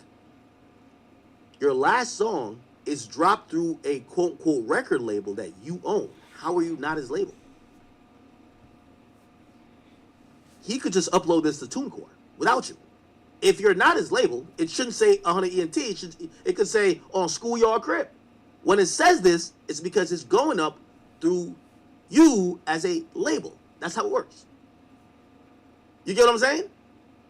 It doesn't. Okay, now let's go off this assumption that Cash Money's not involved in this one, but maybe in the past one. So let's go back. Let's go back to 2024. We're gonna pick a random song, but it has to be a Blueface song. We want to see how these things came out. Baby Mama. Okay, this is 2023. Perfect. Baby Mama Drama. Let's click on this song. What the fuck is this? 88601 Records DK. Okay. So what this is telling me now, right? What this is telling me, at least currently, let's go to BDD. Like, again, I'm just trying to figure out label. Okay, what label is this? 88601. 88601. That nigga signed to this man, that man, this man, that. When I look on the song stats for this, I could tell whose label's registered to. It's distributed through DistroKid. And they've dropped TK, Cowboy, Rich the Kid, DDG. It says related artists, but it looks like it's mainly a DDG. No, not DDG. I mean, it's a Blueface label. Okay, so I don't know. That could be something else. And that's where I'm down to stand and say if I'm wrong, right? But going back, still in 2023. Oh, no, sorry, Chair. In 2023, I want to make sure this is big. Pause. It says 100 ENT. I don't know. This song is a big song. So Spotify would pay out 100 ENT. Now, whether Whack considers 100 ENT a production company or a record label, it's the same thing. Usually, just colloquially, people think that the record label is the funding party, which is Cash Money if Cash Money's attached. But he's technically signed to, or normally, because I don't know what deal they really have going on, but he's signed to you. Like, for example, if Atlantic Records drops Uzi and Uzi drops a song without Atlantic, it's still gonna say Generation Now. He's signed to Generation Now. That's it. If Blueface was not signed to Whack, 100 ENT would not be on his music. Why is your record label on his music? So that's why I'm coming up with that. I haven't seen their contract, just to be clear, but I'm going off of this because let's go find some other songs. I don't know Blue Racks, this is Better Days. Okay, this is Better Days. Is this one, let's get to come outside. So the boys get out the way. Yeah, right here. Outside Better Days. This is 2021. Let's click on this. Here we go. Fifth Amendment. Okay, so this one, so what it appears to me is that, I don't know, maybe he's signing these like single deals. It might be single deals. See, I don't know. And this one, I stand to be wrong. Because if we keep seeing different labels, now some of this label shit is because of Bobby Billions. So Bobby Billions is on Empire and whatever. And E1, I think that's the one who distributed Blueface's record. But I'm just going off of what we're seeing. That's it. That's it. So sometimes Blueface is dropping records coming out through what seemingly is wax. Where was Tatiana under? Let me just look at all these big songs. Da-da-da. Here we go. Fuck. I can't. Shit, Tatiana. I'm trying to figure it out. Hold on. Tatiana. Hold on. Give me a second. I'm just trying to look at the label information. Okay, so in 2018, there is no whack on this, right? There's no whack. And that's the first album. Then Dirtbag drops. And that's on Cash Money. So Dirtbag has Cash Money on it. So seemingly, 100 ENT is not involved yet. Then Famous Crip Reloaded drops. And who drops that? Fifth Amendment. Well, they own the rights to it, so they would obviously re-drop it. But later on, it looks like, so again, I'm down to amend, you know, I'm not that egotistical. What it appears is that Whack 100's label came in after, looked like Cash Money does no longer do business with Whack. It's very clear, right? Like they literally was on the second album. We don't see them since, right? So they were here for the Dirtbag album. And after that, which by the way was a pretty good album. I like that song, Bleed It. Bleed It was dope. They had Daddy with Richard Kidd. But after that, we're going to see like Wax label, which if you're asking me, maybe single deals. So I might be digressing, you know? Maybe it's not this big ass record contract that, you know, slave deal that some people might picture that Wack got him in. But Wack is getting these single deals for him, clearly. All right, some of these songs I never heard. Patience, where does this come out of? Yeah, Fifth Amendment seems to be one of those. So anyway, it doesn't matter if it's on all the records or not. The principle is going to stand, right? It's a conflict of interest if your label is also your manager.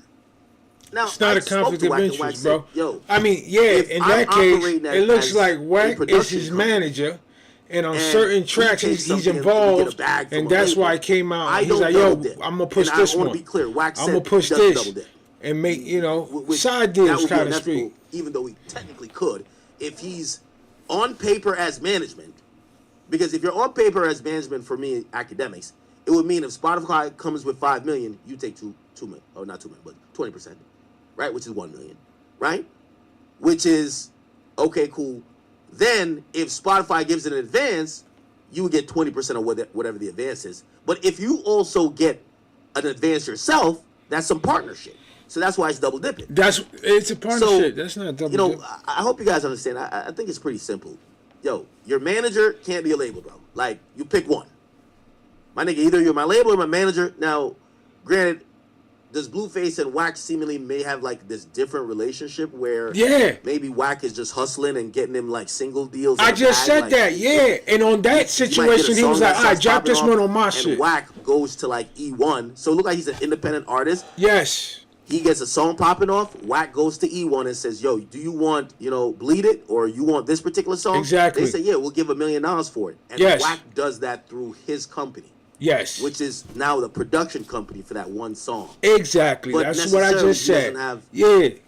Blueface in a long-term recording contract. I guess. But generally, the point King Joppy J on all music streaming platforms, baby. Record label in your manager. Go check me out. YouTube, Spotify, all that good shit. It's not a Wack 100 thing. Go get the album. See the prize, baby. It's right on my phone, G. See the prize. Let's go. If he says, yo, let me manage you, be like, yo, now I'm going to get my manager over there. That's all good. Your manager should check only me think out on about your TikTok, interests, all that not the good interest shit. of maybe a label. Okay, so all right, we're done with that. Done with that, and we are now here and back to the bullshit. We're at the drama. I know it's 4 o'clock and we're finally getting to some drama. If you guys haven't seen the back and forth between NLE, Choppa, and Blueface, it has gone off the rails. I think Blueface is sort of being a bully. Like, Blueface, you came out of jail. You look like you should be fighting like, you know, Undertaker, Kane. You like shit. If not for the hands, and I know you probably got those, bro. Like, you have all type of hieroglyphics that is just like tattooed on your face. You're talking about you'll put baby oil on people. You'll try them. Yeah, I'm not gonna lie. It's the reason why I didn't want to fight Saucy Santana. The moment he said I'm gonna knock you out and fuck you like this, I was like, yo, I gotta shoot you. Like, what are we talking about? We're not gonna schedule a fight. Like, I gotta schedule your death. That's it. It is what it is. So, Blueface is kind of bullying people. I don't think nobody wants to fight him. However, the situation quickly escalated from yesterday with them kind of going back and forth to Blueface now immediately saying, let's squabble up. Now, it started here, if you guys don't remember.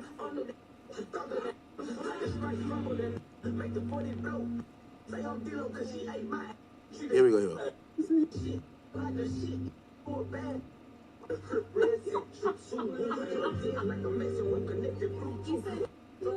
100% honest. Okay. Why do you diss me? Chad. Don't you have a song? Chad. Yeah, I made that for we talk good. You know how it goes. You know, idols. You know. Why do you diss me? What you say? Chad, I know he did not just say Sue. Yeah, play it back. Play it back. I thought he was Drake Street.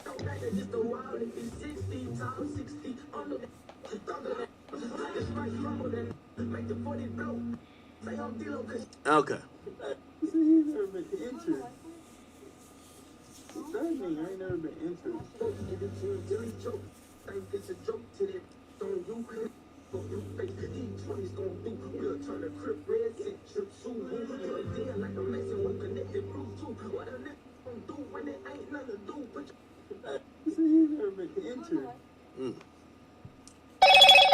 Blueface says, I can't beef with no man who's getting his booty ate. Somebody get the baby oil, okay?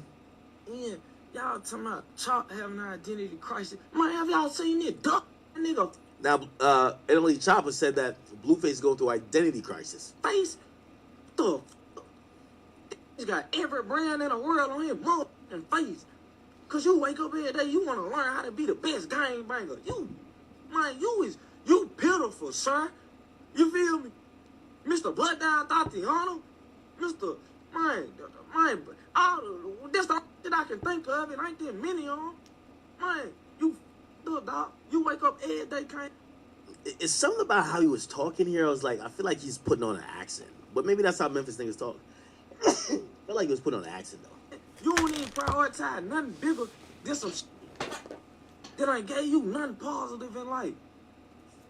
Man, but you want to be respected. You wake up every day trying to be something you truly not. You the one really having an identity, bro. When I wake up, I thank God, bro. I put so much stuff before a rag, bro. As you supposed to. But you was a bitch. You waking up, you trying to be the best one, the most low out, and it's just yeah. Y'all talking about Choppa. You got 24 hours, fool, to agree or disagree or shut the fuck up. Dead.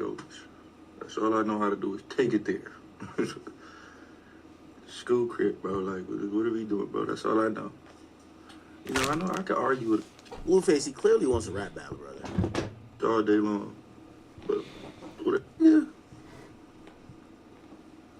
I'm not arguing with you. I'm not f***ing you. Yeah. Squabble up. We can figure this out. Real fuck. Yo, am I the only one that still says, yo, why the hell did Blueface do that to his face? Yo, who convinced him to do this to his face, bro? Like, I'm literally, honestly, like, I don't know. Let's figure it out, Chop. What we doing, man? You got 24 hours. Everybody get on the... Bro, you taking the fade or not? If not, shut the up. You got 24... Interesting, huh? Hey, DLE. DLE Choppa, bro. Check it out, fool. DLE Choppa. I'm not finna do too much lip boxing with the booty bandit. Like you're getting your ass ate as a man. What the fuck position are you in physically as a man for a woman to lick your ass, brother? I can't think of one position you could be in. Somebody says his face looked like a Chipotle bag. Jesus. For a woman to lick your ass as a man, that's not hella gay. That's just me. Feel me? But anyways, like, bro, we squabbling up or not, fool? I'm not finna be lip boxing with you, fool. I don't know how to make a rapper beefy. I don't know how to make a diss tracky every weeky. Back and forthy. Okay. So Blueface said that, and of course, NLE Choppa finally responded to the fade request, and he actually turned it down, which I think is smart. Blueface is being a bully. Like, why? Like, forget all that save your manhood shit in front of the public. You know this guy's gonna pulverize you, right? You're like, you know what I mean? Sometimes you just gotta be realistic. You know? Like, put it like this. So why you running his mouth? If Lil Baby looked like Blueface, and I thought he could fight like Blueface, and I you turned that fade down, 100% buster, USDA bitch. That's a buster. I would have challenged him to a spelling bee, 100%. Let's do a reading competition, okay? Let's would have got his ass whipped on a dead homie. Win an escape room quicker, right? Whatever, right? Yeah, I wouldn't be challenging him to no fucking fight. Like, of course, like when niggas, I like when people be like, "Yo, you're just picking on Lil Baby," and I'm like, if a gangster rapper should be scared of me, he's pussy.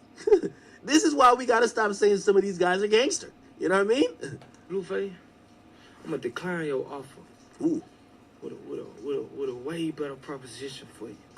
You feel me? Because we know. Why is he talking like that? Why is he talking like that? Like, what the fuck? Villain.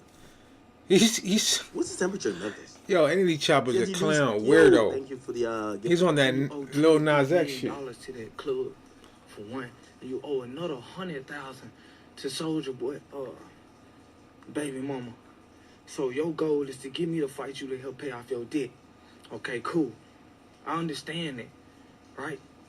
So that's my reason to not fight you, cause I ain't finna help you pay your debt, but I got a better proposition for you. How about this? Okay. Take your son and stand him beside my son, and let's see which one of them know how to operate. Let's see. Hey, hold your son beside my son. Let's see which one of them can hold their head up. He shouldn't even be around kids. Jr.? No. That niggas. Yo, fortunately, y'all, Blueface and Krishan Rock smoking Black and Miles and drinking Hennessy will always plague them because, you know, and the kid is innocent in this, but, you know, you got to call a spade a spade. The sins of the father, you know, always get paid for, you know. Blueface don't give a fuck about that kid. And so. If you don't want to fight Blueface, you don't want to, like, go toe-to-toe with him. You ducking the fade, that, hey, look at bitch. your son, which is kind of sad, but I guess Blueface created the situation. Huh? How about that? Yeah. Put your son beside my son. Let's see them bark. Let's see them slap barks. Huh? Oh, shit. Put your son beside my son. Let's see who can hold their fingers up to their nose. Blueface. Now, I'm going to be honest with you, and I know Blueface is not going to admit it, but I personally think Blueface and Krishan Rock, they feel extremely guilty. Their actions, being so reckless, has not only put their son into this position where when people want to get at them, they're going to try to also get at, you know, possibly their son's disabilities, but it's no one else to be blamed but Blueface and Krishan. And I know we've been saying it's Krishan, but there's episodes of the Zeus show where Krishan is literally pregnant. Blueface is right there, and they're smoking together. Yo, those disabled kids got superpowers. Blueface was he was. They be having superpower, man. Be careful.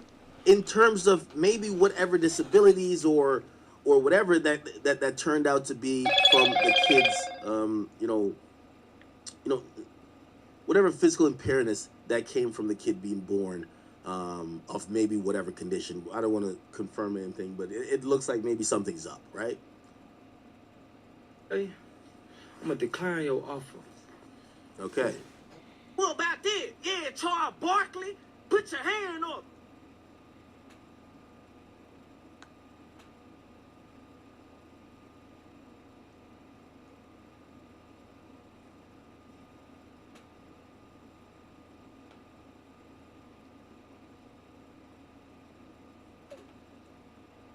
Yo, where did you get the Charles Barkley reference from?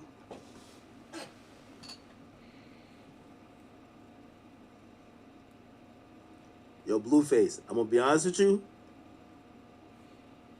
and this is why I think they should keep their child off the internet. And I know some people are gonna say this guy's going low. Well, part of their interaction is some low shit. This isn't like, oh, we got respect for each other. This is some low shit already. Blue, because I'm a top tier troll, I'm telling you what niggas is gonna do, and this is why you might, this is what niggas is gonna do.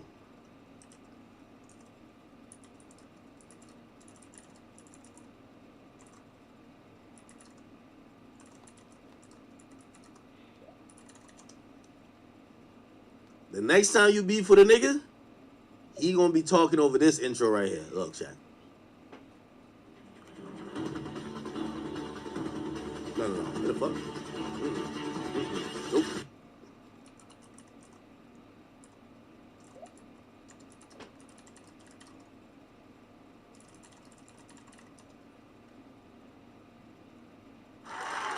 Oh my god, I can't find it?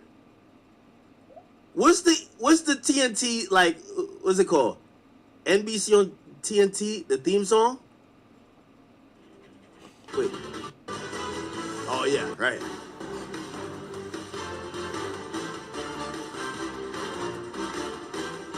Take a step, Charles.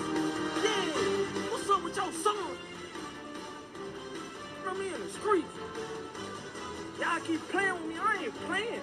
You think this funny games are entertaining? I'm dead serious, nigga. Put your son beside my son. Put little Charles Barkley beside Chosen and Icon. Yeah, nigga. Your priority, look, don't worry about little crook. Yeah, nigga. Yeah, I'm out of pocket, I ain't playing with me, boy. I'm out of pocket, man. Yeah, I'm too out of pocket. Handle me the right way, homie. About to helping you pay your debt. Oh, $23 million to Las Vegas. Cause you, man, you, come on, cuz. You just peel. Now he cousin. He was so woo. Now he cousin.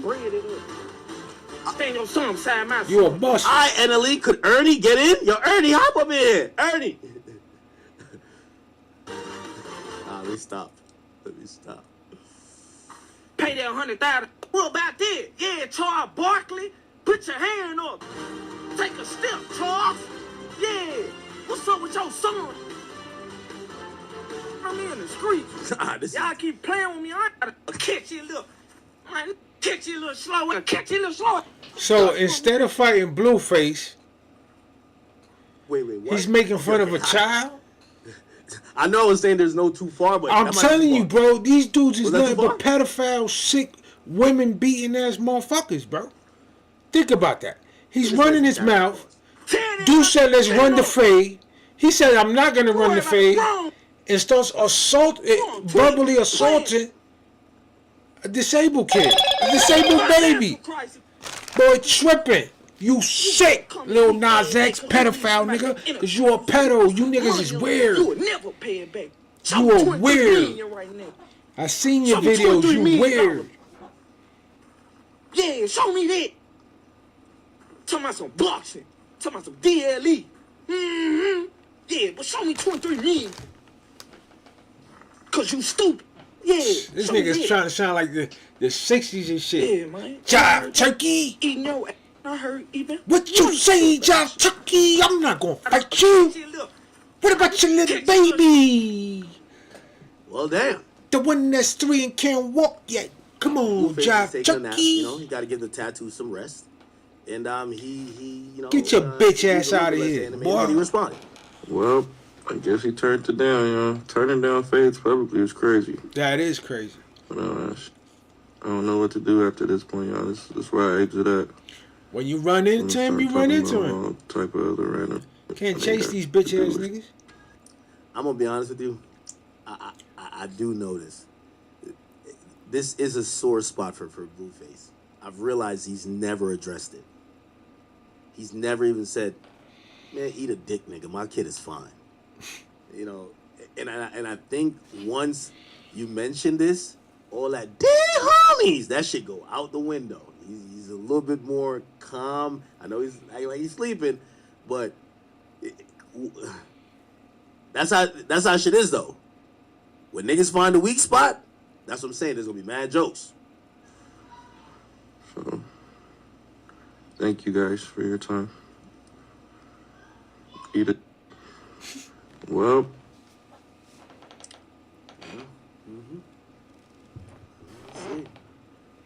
Have either or responded since? I know Blueface is on Twitch. Blueface Twitch. Has he responded again? This ain't him, man. It's not his page. I'm about to go to Twitch, man. Fuck YouTube. Blueface. While I'm on YouTube, fuck YouTube. Twitch. Fuck Google. Nothing but petties over there, boy. On the list. There's so much. Is he stream on Twitch? Google CEOs, stockholders on the list is crazy. It's bananas. Elon Musk too. It's crazy. What's his new Twitch channel?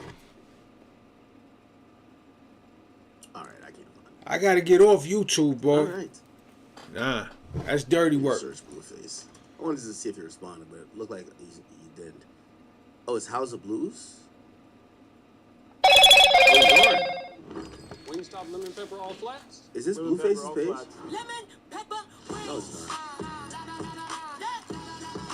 Tastes so good. Wingstop lemon pepper. Okay, it's not.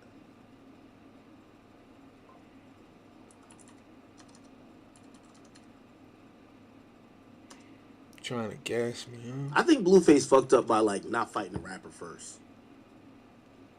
Niggas done seen enough with Blueface. Nobody gonna get in the ring with you. Shorty trying to gas me up. All right. I think we're good. All right. It appears that this Nicki Minaj interview is kind of out. Yeah, let's get to Nicki Minaj, man. Let's get to that coke sniffing ass bitch. Files and such forth, but let's just kind of look at this Nicki Minaj interview. Trying to free her pedophile brother, Actually, man. Yo, this shit is crazy. Here it is, but before we do that, let me stop. Let me go watch Cameron commented on him suing J. Cole. If you don't know, the news came out that Cameron, J. Cole, there's a lawsuit, and apparently J. Cole has defended himself, and he actually got Drake's lawyers. Now, I don't know if Drake gave a recommendation, but you know, he got Drake's lawyers to defend the lawsuit. Why would he want Drake's lawyers? Didn't they just lose? Cam hit Universal Music Group with a lawsuit last October, and it was over their Ready 24 collab. Let me hear a little bit more about the lawsuits. Now, Cam first sued Cole and Universal in 2025. He alleges he's owed about $500,000 in royalties from Ready 24, which is a collab from the Might Delete Later rapper. And he says he has not gotten paid. According to the exclusive, shout out to Grouchy Greg. You know, he's a guy, I know him from All Hip Hop. I used to post on All Hip Hop forums. It's called the IC back in the day. He says he was hit with a lien from a photographer for copyright infringement. For those unaware, Killer Cam has to pay a $50K judgment for failing to license a picture of himself he used for his new merchandise. As such, any potential payment that he would get from a hypothetical victorious lawsuit against Cole would have to first cover this judgment, unless... Okay, whatever. Interesting. Let's see. I want to read a little bit more about the lawsuit. In the following, Cam reveals that him and Cole worked on a song back in 2022. We remained in touch over the next 2 years. As Cam continually asked if he could appear on the podcast, Cole claimed to be unavailable. In turn, Cam is arguing that he was never properly compensated for his Ready 24 work and wants to judge the weight on the matter. He hopes to be named a co-author in the song to recoup his alleged losses through money the track is made. At the time of the publishing, Cole isn't responding yet. Okay. So I kind of get it, right? I kind of get it. It looks like J. Cole drops a record with Cam on Might Delete Later, and Cam probably, he clears it in the sense of he's not going to take it down, but he doesn't get properly compensated. And Cam, who's not really an active rapper, like full-time, probably says, yo, bro, I'll do a verse for you, but I want you to, I'm not going to charge you a fee, but I want you to come on, be on my podcast, which would be a big look because J. Cole rarely does public appearances. Now we all know what it is with rappers. I've been promised interviews forever. These guys are habitual liars. And Cam probably knows it himself because he probably has promised people interviews and never came through on it. And I think he probably realized that after like 2 years, he's probably realizing J. Cole is punking him. He's bitching him. J. Cole is like, sent him on a dummy mission. And I'm going to be honest with you. I think in any other rapper, Cameron doesn't sue. Cameron probably tries to amicably deal with this situation. But J. Cole is getting bitched by Kendrick, by Drake, by everybody that's his peers. What's up? How you doing? The guy who's getting punked by everybody, you're not going to allow punk you. I'm good. And I think that's the thing. How you doing? It's going to always remain with J. Cole. Like, J. Cole apologized to Kendrick Lamar before Kendrick even breathed. Like, before Kendrick could even, exhale, he apologized. He dropped to this and apologized, and you get to realize J. Cole he's like the definition of like a beta male. Like, the person who, not necessarily, not necessarily beta male, but you can't have that guy finessing you. You know what I mean? Like, you feel a way. You feel a different type of way. So I could imagine he's like asking Cole, like, yo, Cole, when you come to the pod, Cole's like, yo, right now I'm riding bicycles through Tribeca. Okay? I can't do it. Yo, Cole, when you come to the pod, bro? Yo, I'm about to go play. I'm the 14th it's man going good. on We the chilling. basketball team. Okay. Listen to all the crazy things Cole, going when you come to the on. pod, bro. Yo, bro, I got to go hold up some picket signs. For my boy DJ Academics right here. And we got to march bias some Black Lives DJ Matter Academics. Right? It's 2025. What are you talking about? You got to march. But it's entertaining. And I think Cam gets to the point of saying, yo, this guy's like, it's like treating me like I'm a bum. He's treating me like how Kendrick treated him. You ain't going to do that to a Harlem nigga. And I think that's what would probably happen. Now, Cam supposedly spoke on this recently. I want to hear what Cam said. I haven't listened to this before. Cameron J. Cole, but he spoke in his own words. Here we go. Where we go? Yeah, I play a little Day by Daylight, Fortnite. Okay. All that. Wait, Cam was at Complex Con? Oh. Wait, that's... Oh, yeah, he was at Complex Con. Oh, that's from way back. I thought recently Cam spoke about the whole thing. Let's see. Cameron J. Cole. I'll find the clip better quicker on Twitter. Here we go. Cool. Or was me and J. Cole are cool. Or was I would have been playing some Day by Daylight right now, but is keeping your word. And I wanted to see what was going on with Nicki Minaj and but if I give you my word supporting 4 or 5 Trump times, I got to do it. So on his first project he did, I did an intro for him. I did the record I'm from for New him York. for his intro. I told him I may need a verse whenever I get a project done. He said, cool. He had another project. I did a record in 20 minutes. I knocked that shit out and went off about my business. I need a verse. I'm exaggerating, but he's like the shock rain right now. And, the moon got aligned with the stars. And, when I write, I put my all into it. Okay, used to be a nice place. It depends where you at. You called me twice to do something, and I did it. I got people in Virginia. Then I knocked Newport the other News, thing out as soon as I came to New York. Yeah, one-sided relationships. But I haven't been in a minute. You kind of get upset by it. Because you'll have these friends or associates, and they'll ask you for something, you jump through hoops for them, right? Like, you'll instantly, like, they ask you to do something, you do it immediately. Within 10 minutes, within a day, within a week. And This is when you know you're in a one-sided friendship. You may ask that person for something, and they don't say no. 2 days. It's just like, I hey, just started I'm streaming. gonna get to it, and you don't want to be like this needy bitch, right? Like that's a guy thing. You don't want to be this needy bitch. I was really doing it to. What are you gonna do? I'm gonna be playing my music. Them, I do music. Kind of think that just out of integrity. King Jaffe J on all music streaming platforms. You made me a promise, right? Remember when y'all were getting on me when I told y'all, I said, hey, listen, Dirk had reached out to me, and Dirk says, or he said on some platform, he says, I'm working on it. Right? Yeah. And a lot of people like, nah, he was just trying to get you on your. That's why I'm just setting things up. At it with Young Boy, he needs your to support sound better, and I say, you know what? We're working on the studio, still not done. So yeah, we're gonna get it popping.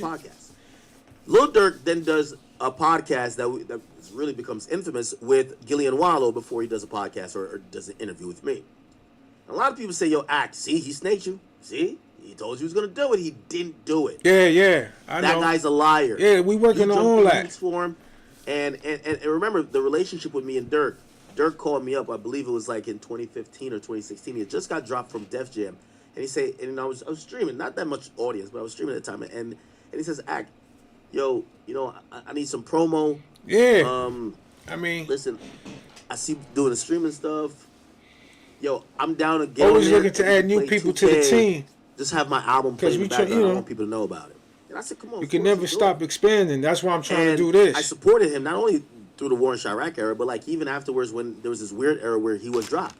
So when he said, hey, listen, Act, you know, I'm gonna do something with you, I'm thinking based on our history, he's gonna be a man of his word. Or if he's not, he's gonna tell me everything I need to know about him as a man. You see in this game, you have to judge people as men. Y'all gonna say I'm sound like a broken record, but no, this is why, you know, I look at Lil Baby like he's scum and I talk about him like that because he wasn't a man. He could have said academics, I'm not happy with you, we're not cool. Let's not act I'm like, trying. you know, hey, I just trying to make a new one now. Don't twin me to death. Because I used to just be on the label one. Just like, you know, Dirk. Dirk gives me a so it's gonna be the Jaffe effect on Discord. So he goes to do the interview with Gillian Wallow, and a lot of y'all, my audience, specifically chat niggas, was like, yo, Act, yo, this guy lied to you. And I say, you know what? For some reason, I don't think Dirk is like these other industry suckers. I think if he says something, he's gonna do something. And I could tell he was even cognizant of the conversation that was being had because he would hit me offline and say, yo, Act, yo, don't worry, I still got you. Now, some people I got somebody working on a server on Discord. Like, you're hitting me on the low for trying the to channel. Make sure I'm good, but you're so that's why I'm just. But for whatever reason, doing this here until while we getting from things together. Other suckers, even like Lil Baby. So yeah, I knew he was gonna come through. He hit me up afterwards and he says, "Act, I want to do this elaborate interview, and that's how I want to do it. I want it to be raw. You know what to ask, and I want you to ask everything. Whatever you're thinking, ask it." He didn't tell me one thing to ask. And I always told you about the interview. The reason why it's Dirk's best interview, we cut the interview 3 times. So we end the interview, and like 2 minutes after, like some conversation, be like, "Oh shit, I didn't ask you about that." And Dirk said, "We still sitting here. You could turn that shit back on." So he gave me every opportunity to ask every fucking question I wanted. He not only lived up to his word, he lived up to his word of giving me the shit. Pause. That's something is admirable. That's one thing that no matter what happens with Dirk, I will always speak of him as a man that I've known with integrity. Not a low-down scum. Not a backstabbing loser. Not a one-sided using parasitic bloodsucker leech. Someone who, if he says he's going to do something, he's going to do it. And that matters a lot in my book. Anyway, I know I went on this little tangent. I'll let Cam play uninterrupted. Me and J. Cole are cool, or was cool. This is exactly what happened. Being a man is keeping your word. And I know everybody's busy and everybody has things to do. But if I give you my word 4 or 5 times, I got to do it. So on his first project he did, I did an intro for him. I did the record for him for his intro. I told him I may need a verse whenever I get a project done. He said, cool. He had another project. I did a record in 20 minutes. I knocked that shit out and went off about my business. I need a verse. I'm exaggerating, but he's like the shock rain right now. And that's your Discord? Cool. Stars You know, when I write, I put my all into it. Okay, let's put your all into it then. You know what I'm saying? Give me that you called me twice to do something, and I did it. One day you have 48 hours to do it. Then I knocked the other thing out as soon as I came to New York, because you ain't want to send me a record, you want to be in the studio with me. I knocked it out. Cool, you don't give me the record. Then I say, you know what, forget the record. Let's do an interview. That I got you. I got a project coming out in June. Let's do it around there. Cool, June is coming. Oh, we pushed the album back. I don't want to just do an interview. All right, cool. Now he's playing with you, Cam. He's playing with you. And I can see how, if you know anything about Cam's personality, he's not the guy you string along with fake promises and false hopes. We're going to do it in October. All right, I'll call you back in October. Yo, what's up? Oh, man, Killer, you call. You say, I tell you October. You call October, huh, nigga? Yeah, I put it in my calendar. Call him in October. He says, I'll give you the interview in October. I'm here in October. Yeah, nigga. Yeah. So now, this is when all the beef is going on with Kendrick Lamar. I can't do it now because I don't feel like talking about that right now. I said, look, I'll do the interview. I won't even bring that up. He says, nah, I can't do no interview and not talk about it. All right, well, when can I get the interview? Yo, February, definite. February, I'm dead ass on February. February come. Yo, what's up? Oh, shit. Yo, Cam is on point. Cam like 50 with collecting money. Yo, you know them niggas be like, yo, I got you next week. What day next week? Wednesday. And you think they ain't gonna forget about next week, Wednesday? Next week, Wednesday, bright and early, 8 o'clock, the nigga in the text. Yo, what up, bro? He said, yo, what's good? Yo, what's up with the money? Damn, dog. You really punctual? Yeah, I'm punctual. Yo, I'm still working, man.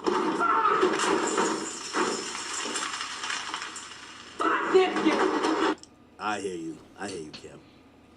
I hear you, Cam.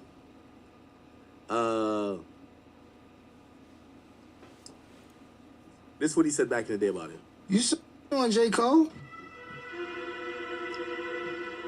Because I got questions about that. Okay. Well, J. Cole, that's the prodigal son from North Carolina. Why are you suing J. Cole, my nigga? He don't bother nobody. All right, don't want to answer. Okay. All right, we'll just answer this. He's on his way of being a rap legend. That don't make you just want to be like, nah, you know what? Let bygones be bygones, or whatever the case may be. TMZ is right that you suing him. I think J. Cole is definitely gonna be a rap legend, 100%, definitely. Then you don't get a pass. All right, man. Shout out to Killer, man. Killer's the best.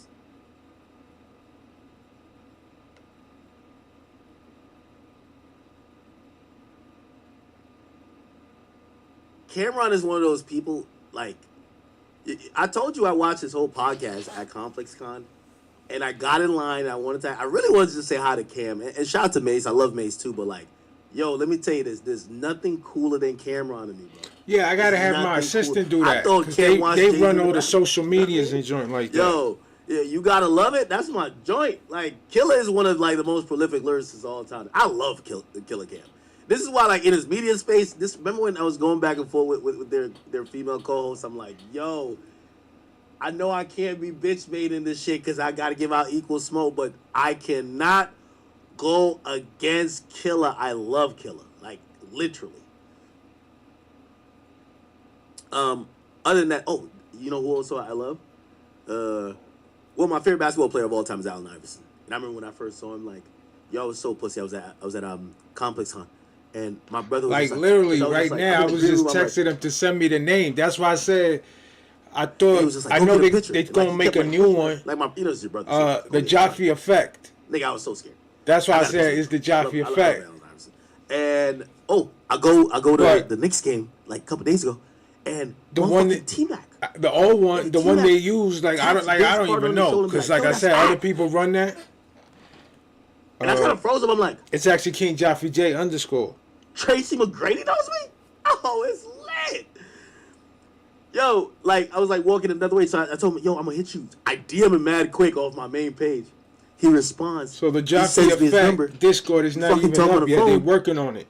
Yo, he's like, yo, I be in New York, like, you know, he's like, yo, act.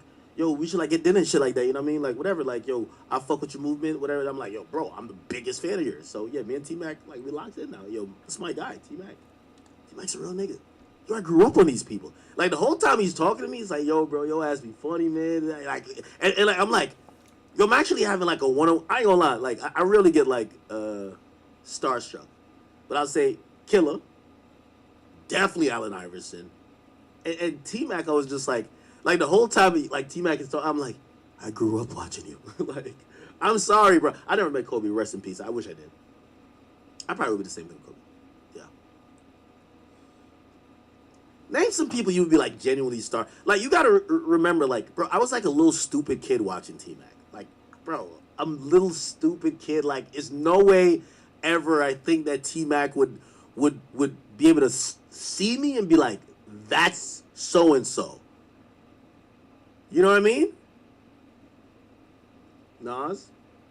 Somebody said fanboy? Of course. Like, I don't care about what?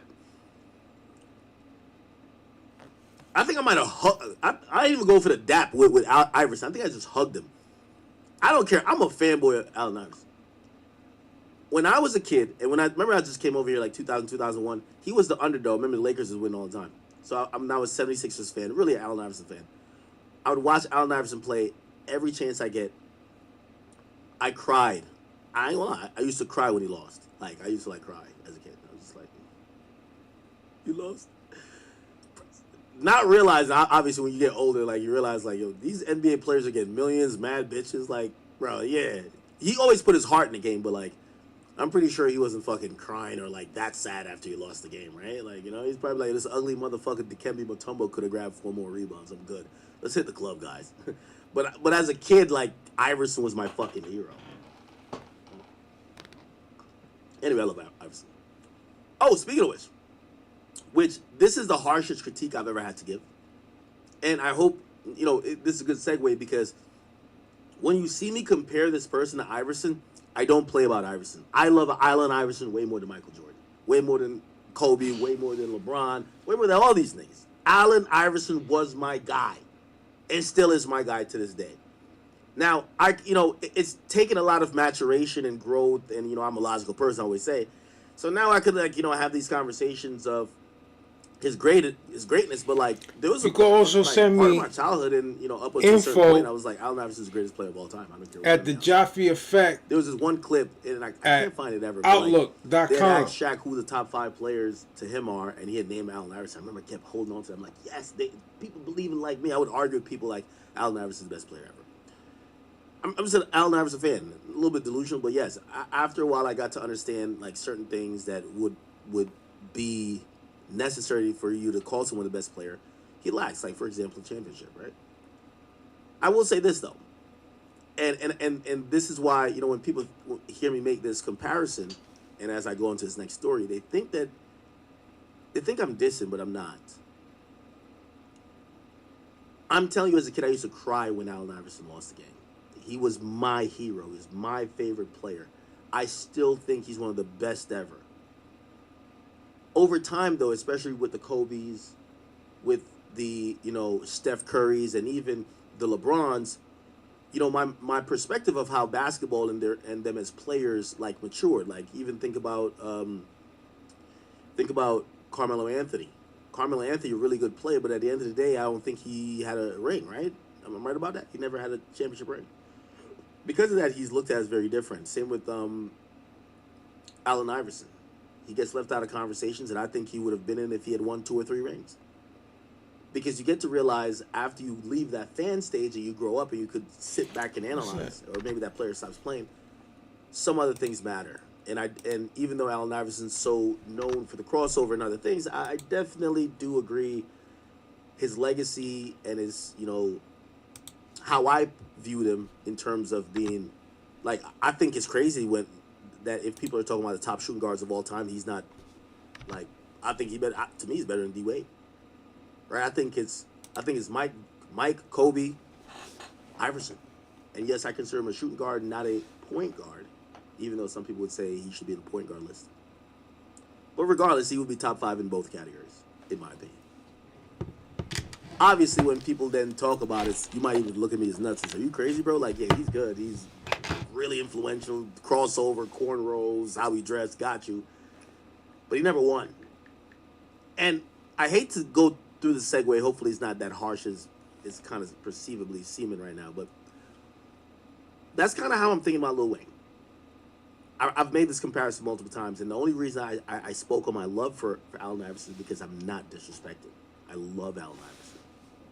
But I understand how people view him and his legacy in post because they use certain things to almost rate people's accomplishments. And a ring is one of them. You know, I posted this, and I felt it was a really sad post. When I posted it, I said, this is epitomizing exactly what I thought.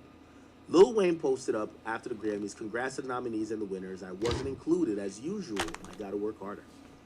One time for my slime Bill belly." And I gotta be honest with you. This is going back to what I said. People didn't like when I said it. I had a potential interview with Wayne. I think it got canceled. I never got the official reason why. But this was after I said that I didn't think Carter 3 was necessarily a classic.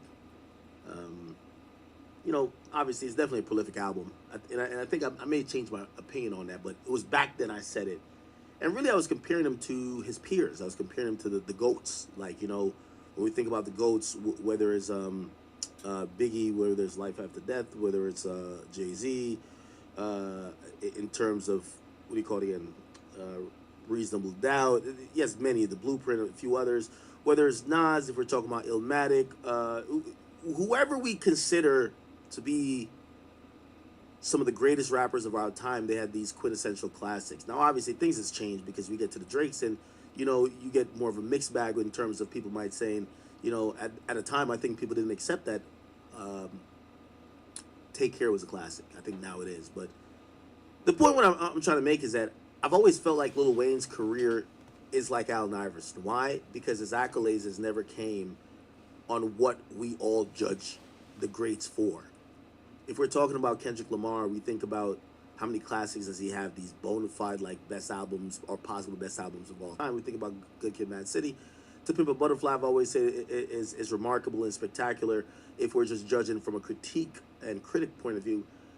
Obviously, there's Damn, a commercially successful and viable album, and of course, you know, some people might even credit his other works like Untitled or perhaps even GNX. Or what was the other one called?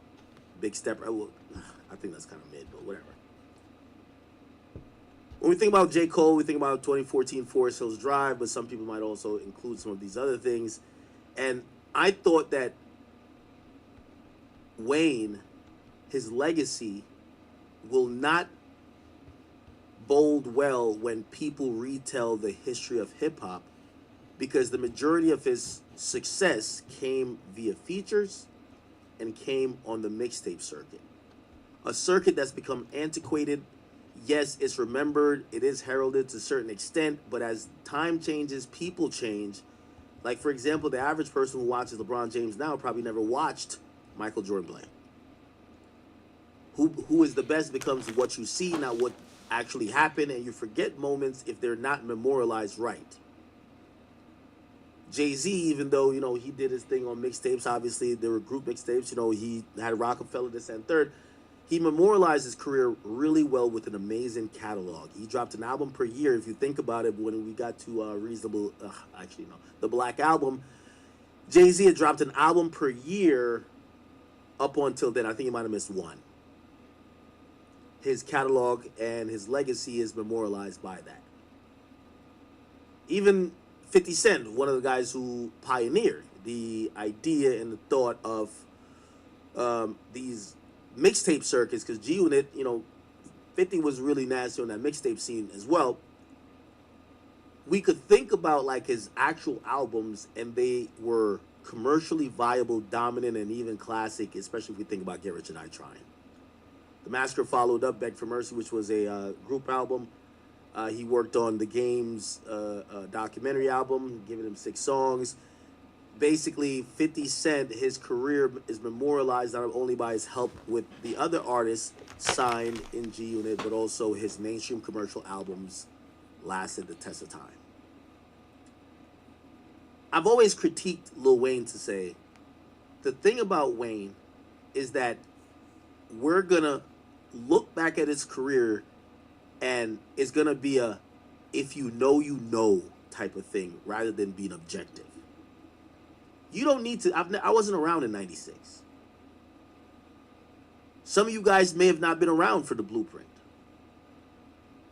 You know, if you're actually New Yorker, you're like, you had to be there, man. He dropped the album on the same day as 9/11 and blah blah blah. And that's a personal anecdotal story of how Jay's album is. But you didn't have to be there to still understand Jay-Z's greatness or prolificness as an artist. Unfortunately, the mixtape scene that is kind of still not even, fully integrated with the DSP systems, there lies a lot of Wayne's greatness. If I bring up a track that might be on one of the leaks that were unauthorized at the time, or maybe even one of his mixtape tracks where he was remixing another person's track, it might be difficult to find. You might find an old YouTube link, but it's not that known or heralded. What does it mean? It means if you know, you know. If you lived through that era and you were into hip hop, some other people like to say you're outside. You would be like, no, there was nothing moving beyond Wayne. Everybody wanted to be Wayne. From the tattoos to the hairstyle to the raps, people wanted to be him. And you would be right. But as time goes on, and everybody finds their own goats, and everybody finds their own moments, and they have their own people that represent their era, when they look back at past eras, Lil Wayne's legacy I've never thought aged well. And I'm not saying it to disrespect because I'm comparing him to my GOAT, Allen Iverson. When I watched Allen Iverson play, it was a spectacle. Every time he tried to go up to the hoop, spectacle. Every time it was a layup, he was doing some acrobatic shit.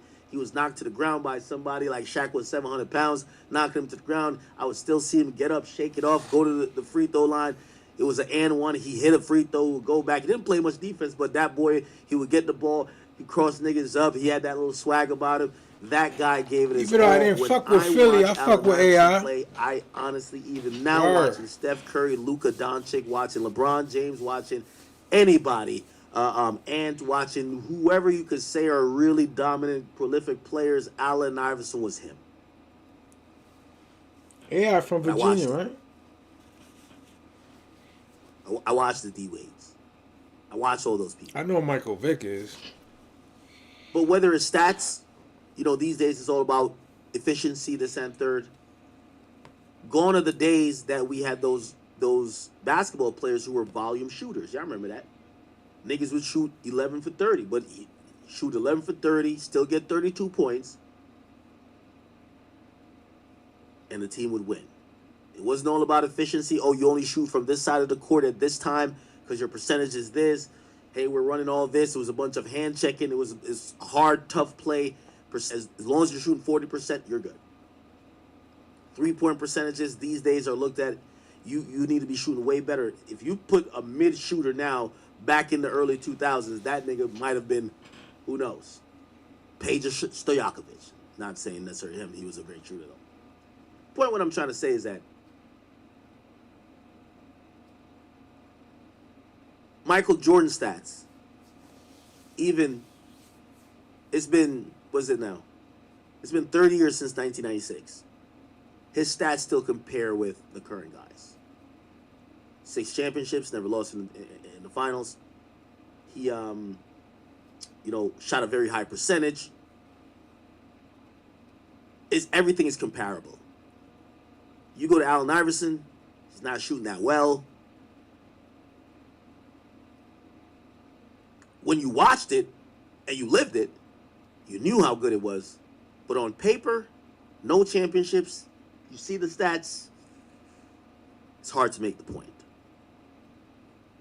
I'd be hard-pressed to find anybody who's a huge basketball fan that's in their 30s, I would believe at this point, and maybe even 40s, that if you were going to say and sum up the Allen Iverson era, you wouldn't say this guy was one of the best. However, when we think about it, he often gets forgotten he gets brought up on the cultural aspect of, yo, he changed style, fashion. The NBA started forcing niggas to wear suits because of him. But 100%, when we think about just play and what it's turned into, he gets left out of the conversation sometimes. Other than for the reasons I mentioned. Style, crossover, this and third, cultural impact. And that becomes sad. That's where we're at with Wayne, Jack. That's my critique about Wayne. Wayne, in his 40s, is still asking for recognition from the Grammys. Wayne hasn't turned to a mogul. You know, all your plays on the field or within the sport, whether it's between the lines or not between the lines, they matter. Wayne is no mogul. Respectfully. He had Young Money, antiquated. We don't kind of look at him like some guy who, like, look at Jay-Z. He had a Rockefeller. He sells that. Gets Rock Nation. He leverages all his position, his cultural currency, and other things of what he worked for. He's one of the most powerful people in music. Even Nas. I think Nas has done a lot in the business sense to kind of like keep his legacy alive, to make sure people realize that, yo, his dominance from his era, he was able to parlay into other things. Wayne, not so much. So not only does his catalog not sit as the best, because a lot of it becomes lost as time goes on, and it's not on DSPs, and if it's like when I keep saying with Iverson, if you know, you know. If you were there, you know. You get Wayne, who's now in his 40s. You know, Jay-Z's sitting back. Like, Wayne was supposed to be the guy. Remember, Wayne confidently said, well, if he's Mike, I'm LeBron, or it was some reference of like that, you know, or like Mike or Kobe or something like that. Like, I'm the younger GOAT. Well, when we look at the stats in totality, do we really compare Lil Wayne to Jay-Z? This is why people might scoff at, you know, yes, does he deserve, in terms of like, if you were there, you know, to perform in New Orleans, or New Orleans for the, or Louisiana actually, for the NFL Super Bowl halftime show? Yeah. Does he match up with everybody else? No. But he's on that lean, boy. That shit's fucking with him. I was just like, can't remember getting the lyrics on in the Super Bowl. I believe the legacy of Wayne, bugging. For the younger folks that are coming up, gotta get off them drugs. Yeah, he might get the my favorite rapper was inspired by that rapper that was then inspired by Wayne. Cool. You get the family tree effect, but you really don't get the true appreciation like these other guys get. Think about Jay-Z. They sucked Jay-Z off. Pause. They sucked the skin off his penis. I don't even think Beyonce got a check in the game. Nasty work. Wayne, if you ask me, his run from 2006 to 2010/11 is one of the best runs. But I feel like it's not mentioned enough. And I'll leave it there. Not a hater of Wayne. I compare him to my favorite player. But I don't think his legacy has aged that well. And when I seen this tweet, this was a reminder. If Jay-Z had said this, oh, I gotta still work harder, we'd be like, what the fuck? Now, granted, Jay-Z did say, you know, he kind of scolded the awards for not awarding Beyonce, and then the next year they came around and gave Beyonce a bunch of awards. Makeup call. You know how they go. But what do y'all think about my Wayne take? I just don't think his legacy's aged well for the people that weren't there. Like, I understand.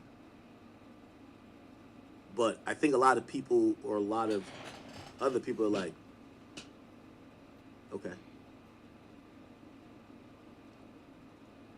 Anyway. Real quick, in the case of Meg Thee Stallion and Milagro Cooper, a judge has actually ordered Meg Thee Stallion to pay an outstanding court reporter invoices for trial transcripts they previously ordered.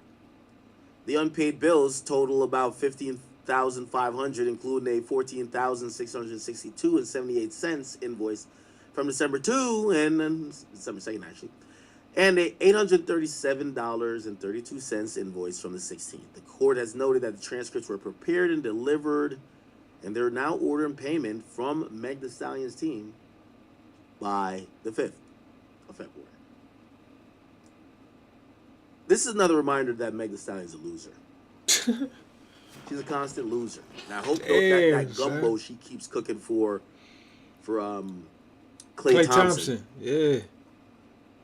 I hope we don't get that nigga sick anytime soon. Damn. Because if he leaves her, she'll be once again another loser again. You know, I really have no problem with Meg Thee Stallion, but Meg Thee Stallion career reminds us why she's a loser and an unrootable, like she's free you toy. watch a movie or some type of thing and they're trying to make you root for one person, like they're trying to show this person, but there's something about them you're like, fuck this person. Fuck this person. She a slut. That's the problem. That's what Meg Thee Stallion is. I mean, she don't respect herself. What was that? Look it up. So, to put it in perspective, Meg Thee Stallion sues Milagro Cooper, spends approximately maybe even up to $2 million, but I think it's safe to say, let's say over $1 million, in trying to pursue this woman because she claimed this woman defamed her. According to Meg, it was bigger than Milagro Cooper. She wanted to show bloggers and people who were reporting irresponsibly and who were paid shills and also mouthpieces for another rapper, the one she called Tory Lanez. She said that she wanted to teach someone a lesson. So she spends $1 million in legal fees. She has court appointed or actually process servers actually, but even other people. I think a sheriff showed up to my house trying to serve based on what she had going on. She wanted to do depositions with Drake. She wanted to do it with Joe Budden. She wanted to do it with me. She wanted to do it with everybody. And it was basically trying to prove that Tory Lanez is the reason why people don't believe Meg is a liar. After a whopping, just to tell you how I got to that figure of, at least $1 million. Well, she hired the best and most reputable, or one of the most reputable firms in the state or in the United States. It's called Quinn Emanuel. It's one of the top 500 firms. It's very heavily heralded. It ironically is also Roc Nation's firm, even though they use like the bigger partners like Alex Spiro when they're doing their bidding. But nevertheless, the billing for a firm like that could be $2,000, $2,500, $3,000 an hour. Infamously, I told you they had me do 2 depositions. One was a 7-hour, teeth pulling session where I sat across about 7 of their attorneys virtually, and I dismantled their, false equivalencies and their false narratives step by step. I pegged that out into be, pause on pegged, at least $100,000 in. We got to see that deposition, kid. I went without a lawyer, but they wasted 7 hours of my time, which is worth something too. The point is this: they've spent over $1 million. If in a deposition of me, it took them like $100,000 to do, they sent a mariachi band at Aiden Ross's house. They probably spent, I don't know, $50,000 on that. Not just that, but all the efforts to get him and question him, and then they supposedly seized some stuff from his phone. They had to go through that. There's a lot of hours that's getting paid by Meg. So the idea was that it's about to teach a lesson. It's the classic Cardi B, Tasha K syndrome. You gotta teach you a lesson. You're running your mouth. You gotta know what you say have consequences. So she sues mainly for defamation, but there's some other stuff, including a deepfake video that Milagro supposedly helped promote, which depicted Meg Thee Stallion in a uncompromising sex position, but it wasn't her. It was actually AI. This went to court eventually after about like a year and a half, and the courts and the jury decided that that Milagro was actually a member of the media, as we all are, independent or not, still a part of the media. And because of that, defamation or a defamation claim against her is null and void unless you send proper notice to give her time to remediate and possibly remove any possible defamatory statements, actions, or publications. Essentially, what am I saying? They spent $1 million for the judge to tell them, you should have never sued her for defamation. You should have sent a cease and desist. Damn. Embarrassing. That is embarrassing. Embarrassing. This is what it is. I was late with that one. So yeah, she spent $1 million, wasted it. Damn, that's but, a big L. It's probably funded by Rock Nation. Jay-Z's bank account supposedly is infinite, so whatever. Yeah, that pedophile ass fuck. After spending $1 million, she was supposed to be awarded 70-something thousand. They chop off 16,000 off of it because they claim, hey, the defamation claim is null and void because you didn't send proper notice.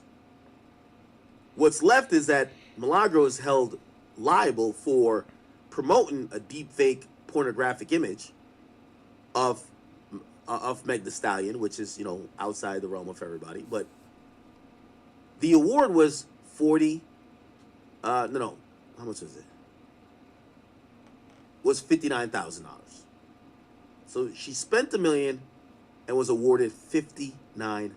Now, I'm a betting man, but I do want to talk to some of my investors in here. If you invested $1 million, wasted a shit ton of your time for damn near almost 2 years, and they take your $1 million and they gave you $60,000, what do you call that? Nevertheless, belt the ass. That wasn't all. The courts then come and say, "Oh, we're owed money too.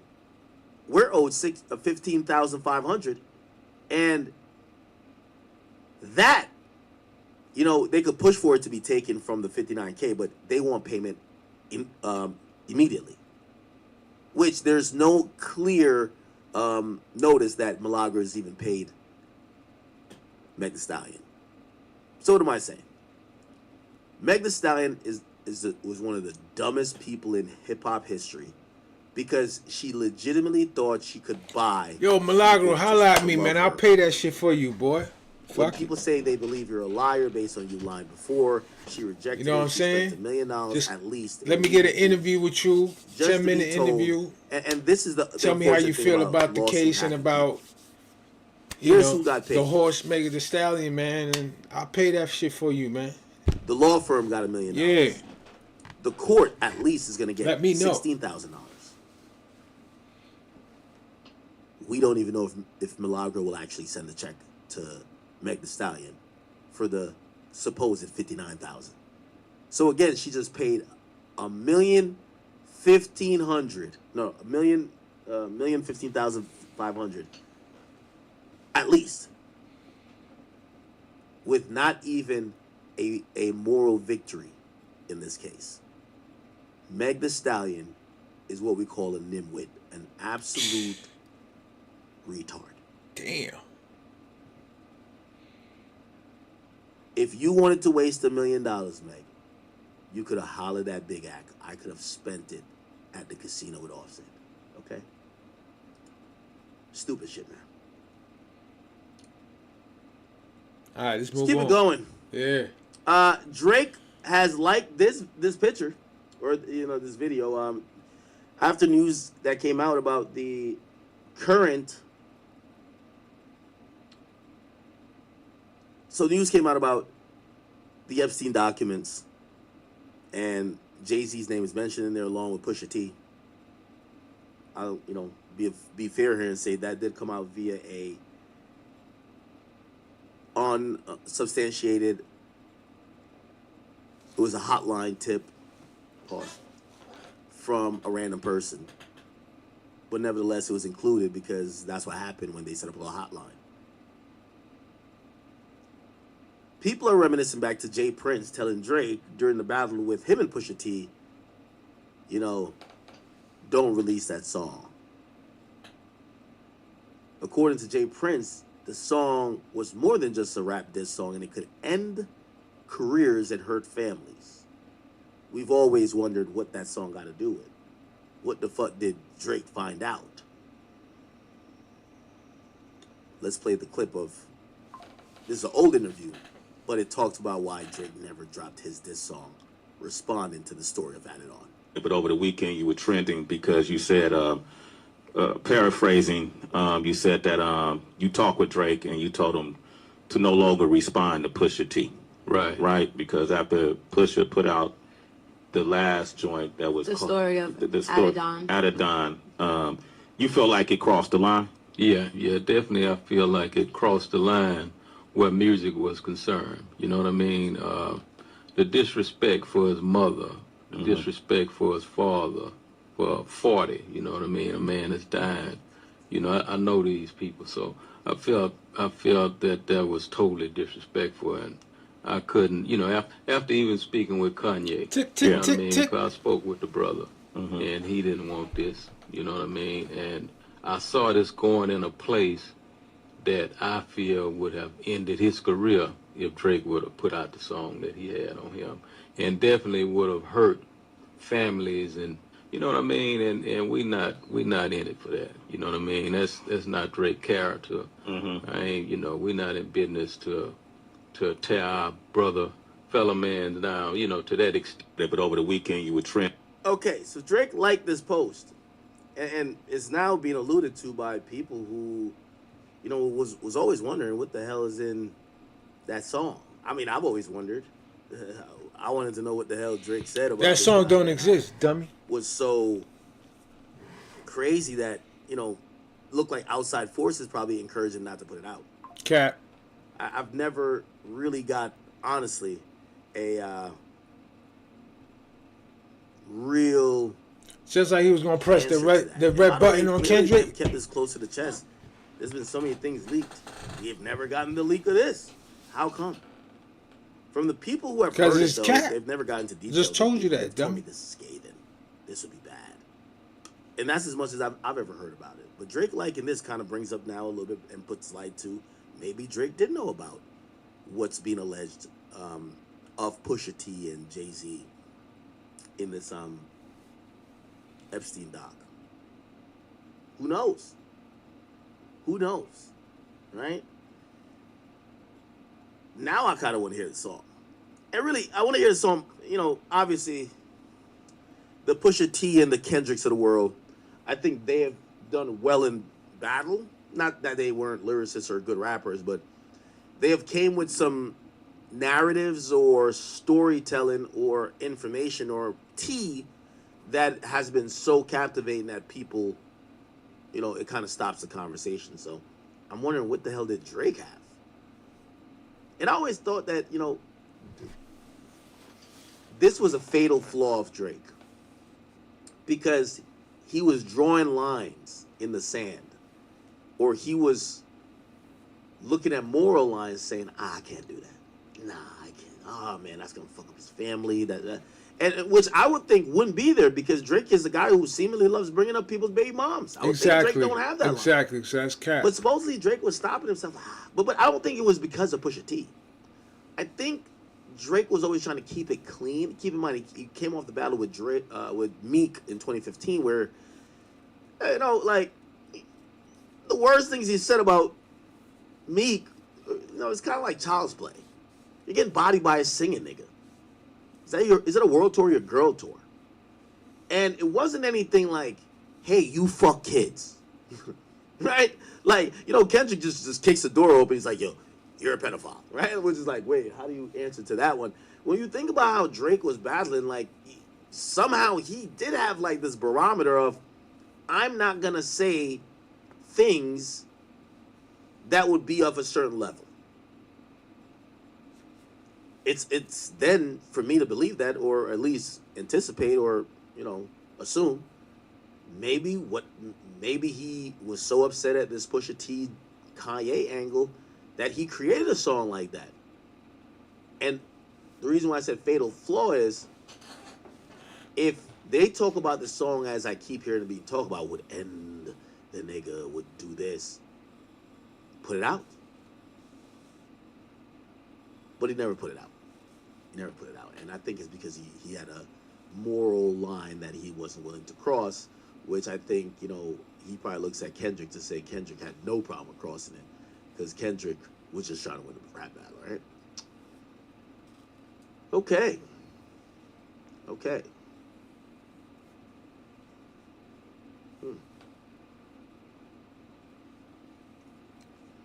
All right, cool.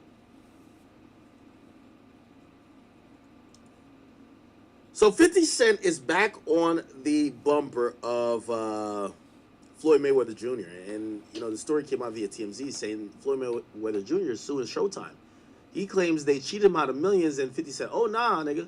Don't start crying out, champ, after they beat you out of $320 million. You a dumbass nigga. I told you, let me read the contract. Now lace up. You got a little good fight. Mike, then maybe we could get Bud to beat your ass for some big money. And I've always thought it's a really odd relationship. I love 50, but I think 50 is always a little bit jealous of Floyd. I don't think Floyd's the best. I don't think he's the smartest guy personally, or do I think he's the smartest with money. But what I do believe is that I think 50, especially even when, they fell out about, there was like this boxing company, it was called Team Money Team, or no, it was something else, that they had a boxing like venture, but Floyd went to jail, and 50 kind of took it over, and then when Floyd kind of got out, he wanted nothing to do with it. I believe that 50 kind of wanted to be like an Al Heyman type of guy for Floyd, and he realized that he probably was smarter than Floyd when it comes to money and even business, and for whatever reason, Floyd may not be that smart, but he didn't want nobody in his pocket. And when 50's like, I'll read your contracts up for you, like, respectfully, 50, like, this is why he probably pays 5 entertainment attorneys. Yeah, let's say he can't read. That's their job to read for him, and they're actually looking out for their interests. So when I hear when 50 says this, I think 50 just wanted parts. And 50 probably did think he was really fucking stupid and said, hey, listen, let me go review your shit. I could get you a better deal, but I want to be in this. And I think because Floyd never really let him in, I don't think he fucked with Floyd like that. Now, let me read the story here to figure out what's going on, because there's been so many speculations about Floyd Mayweather's his net worth, or like what's going on with him financially and why is he doing these fights. And here we are now. It says Floyd says he's made over $1 billion in earnings over his legendary career, but the fighter claims all the money didn't make it to his bank account. Now he's suing Showtime. He's claiming they played a big role in his ex-manager screwing him out of hundreds of millions of dollars. Ooh, so there was an ex-manager. Okay. The lawsuit filed by Floyd in California is obtained by TMZ Sports. He says that he's gunning to recover hundreds of millions of dollars in misappropriated funds and damages resulting from a long-running elaborate scheme of financial fraud. Ooh.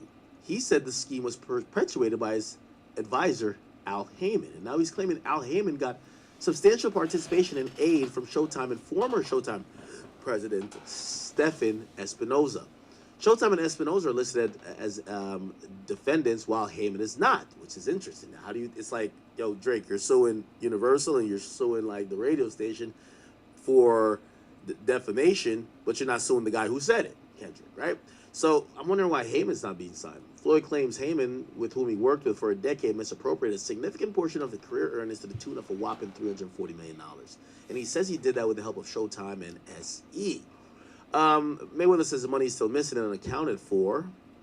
And by the way, usually when people long after, when you're in that moment, right, money's coming left and coming right, you're not noticing what didn't come in yet, right? Like, I remember my I'm always on top of money stuff, but that's a good problem to have, I guess. I remember my entertainment lawyer told me, was like, hey, yo, invoice Complex, because when I first worked at Complex, I'm like, bro, they're giving me pennies. Fuck it, I'm getting paid outside this for YouTube and whatever else. I'll invoice him whatever.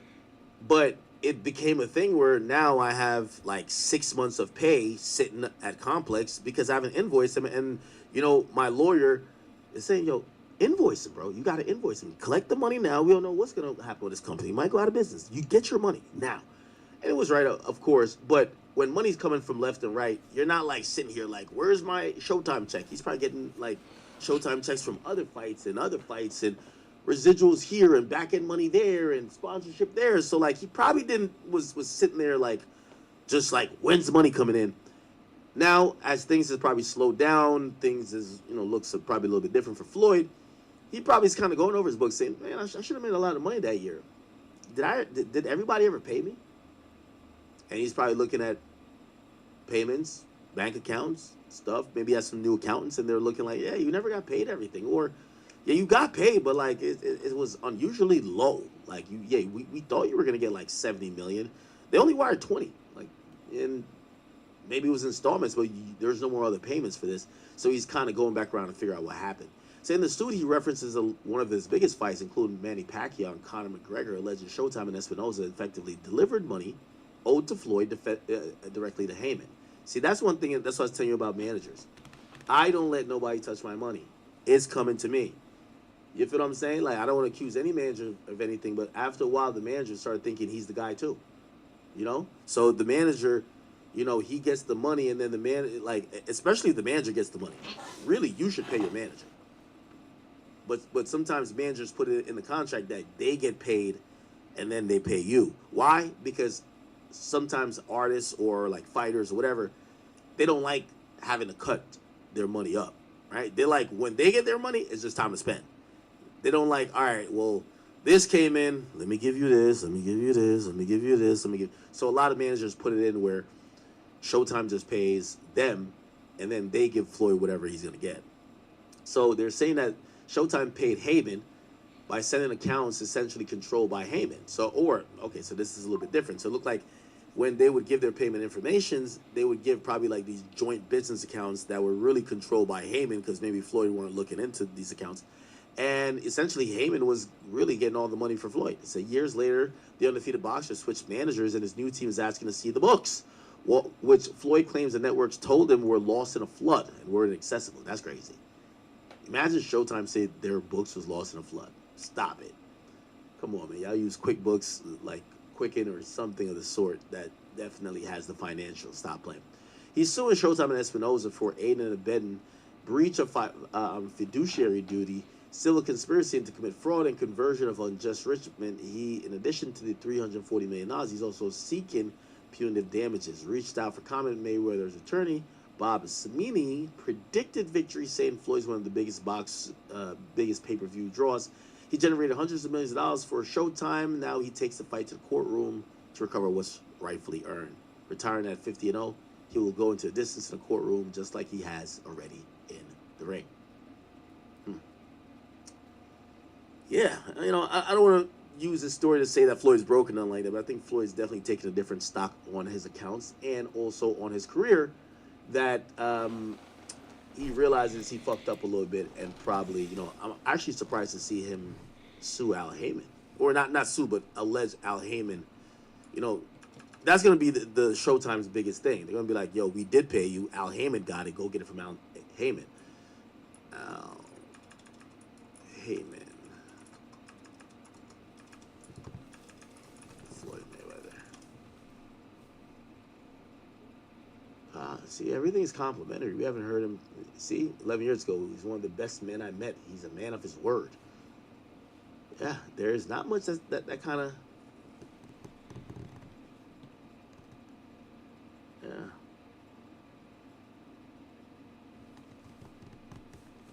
Yeah, we can't say anything negative about Al Heyman. Al Heyman.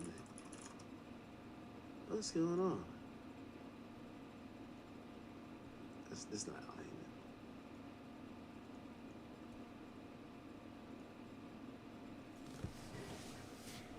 Is this him? Maybe he doesn't have Instagram.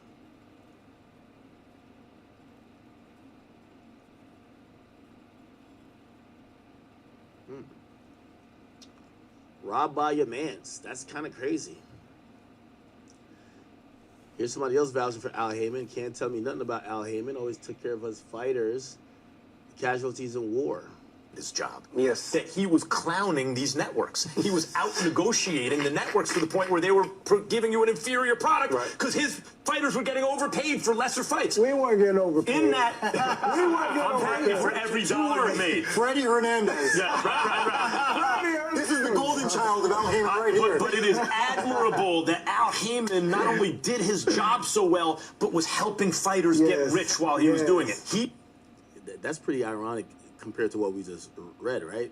One of the fighters we would imagine he helped get the richest is Floyd. Now, Floyd is claiming that he defrauded him out of money.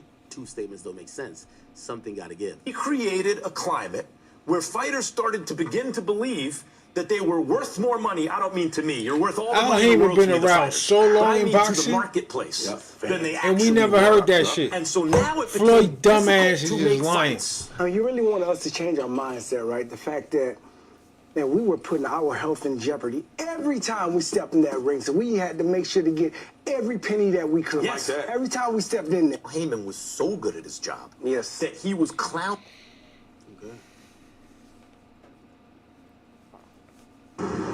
Maxo? All right. Okay.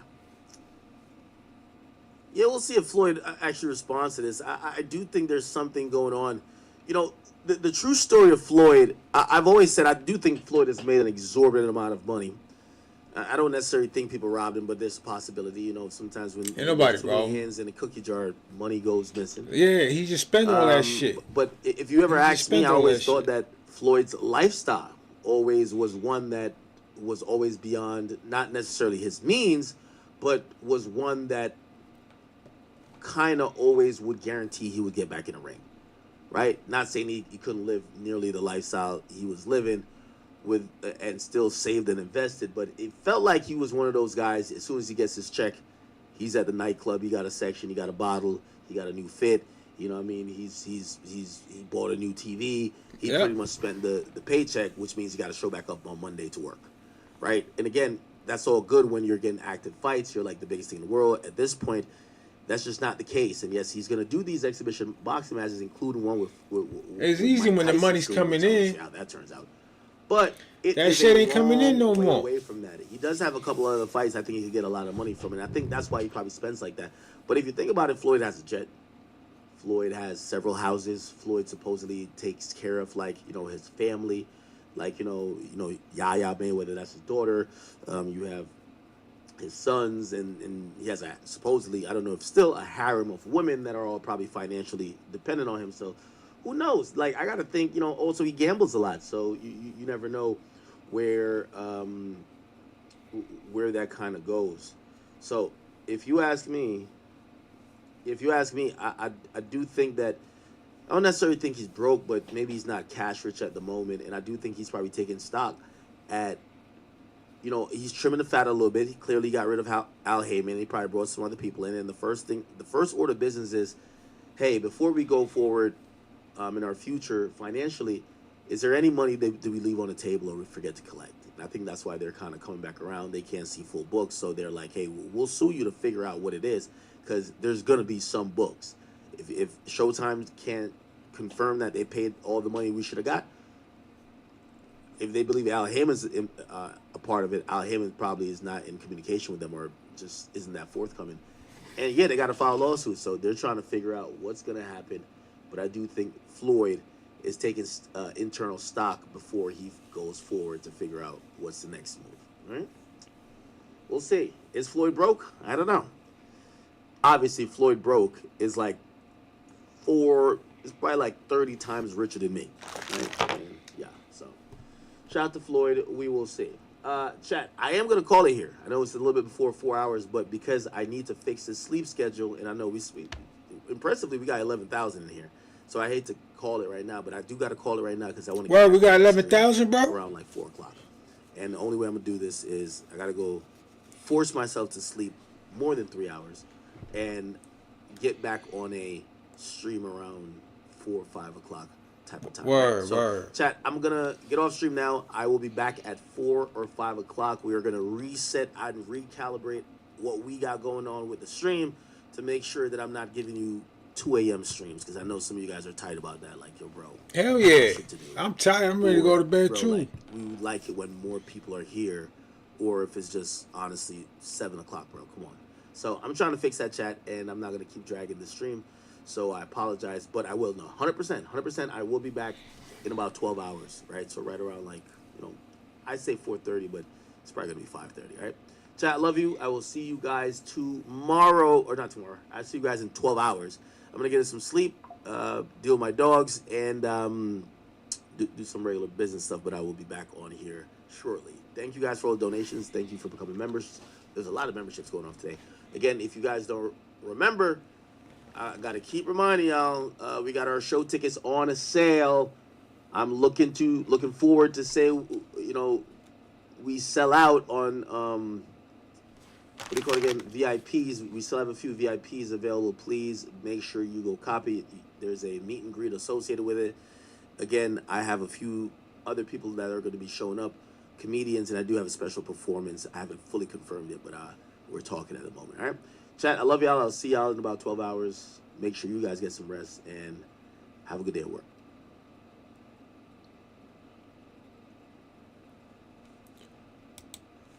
All right, man.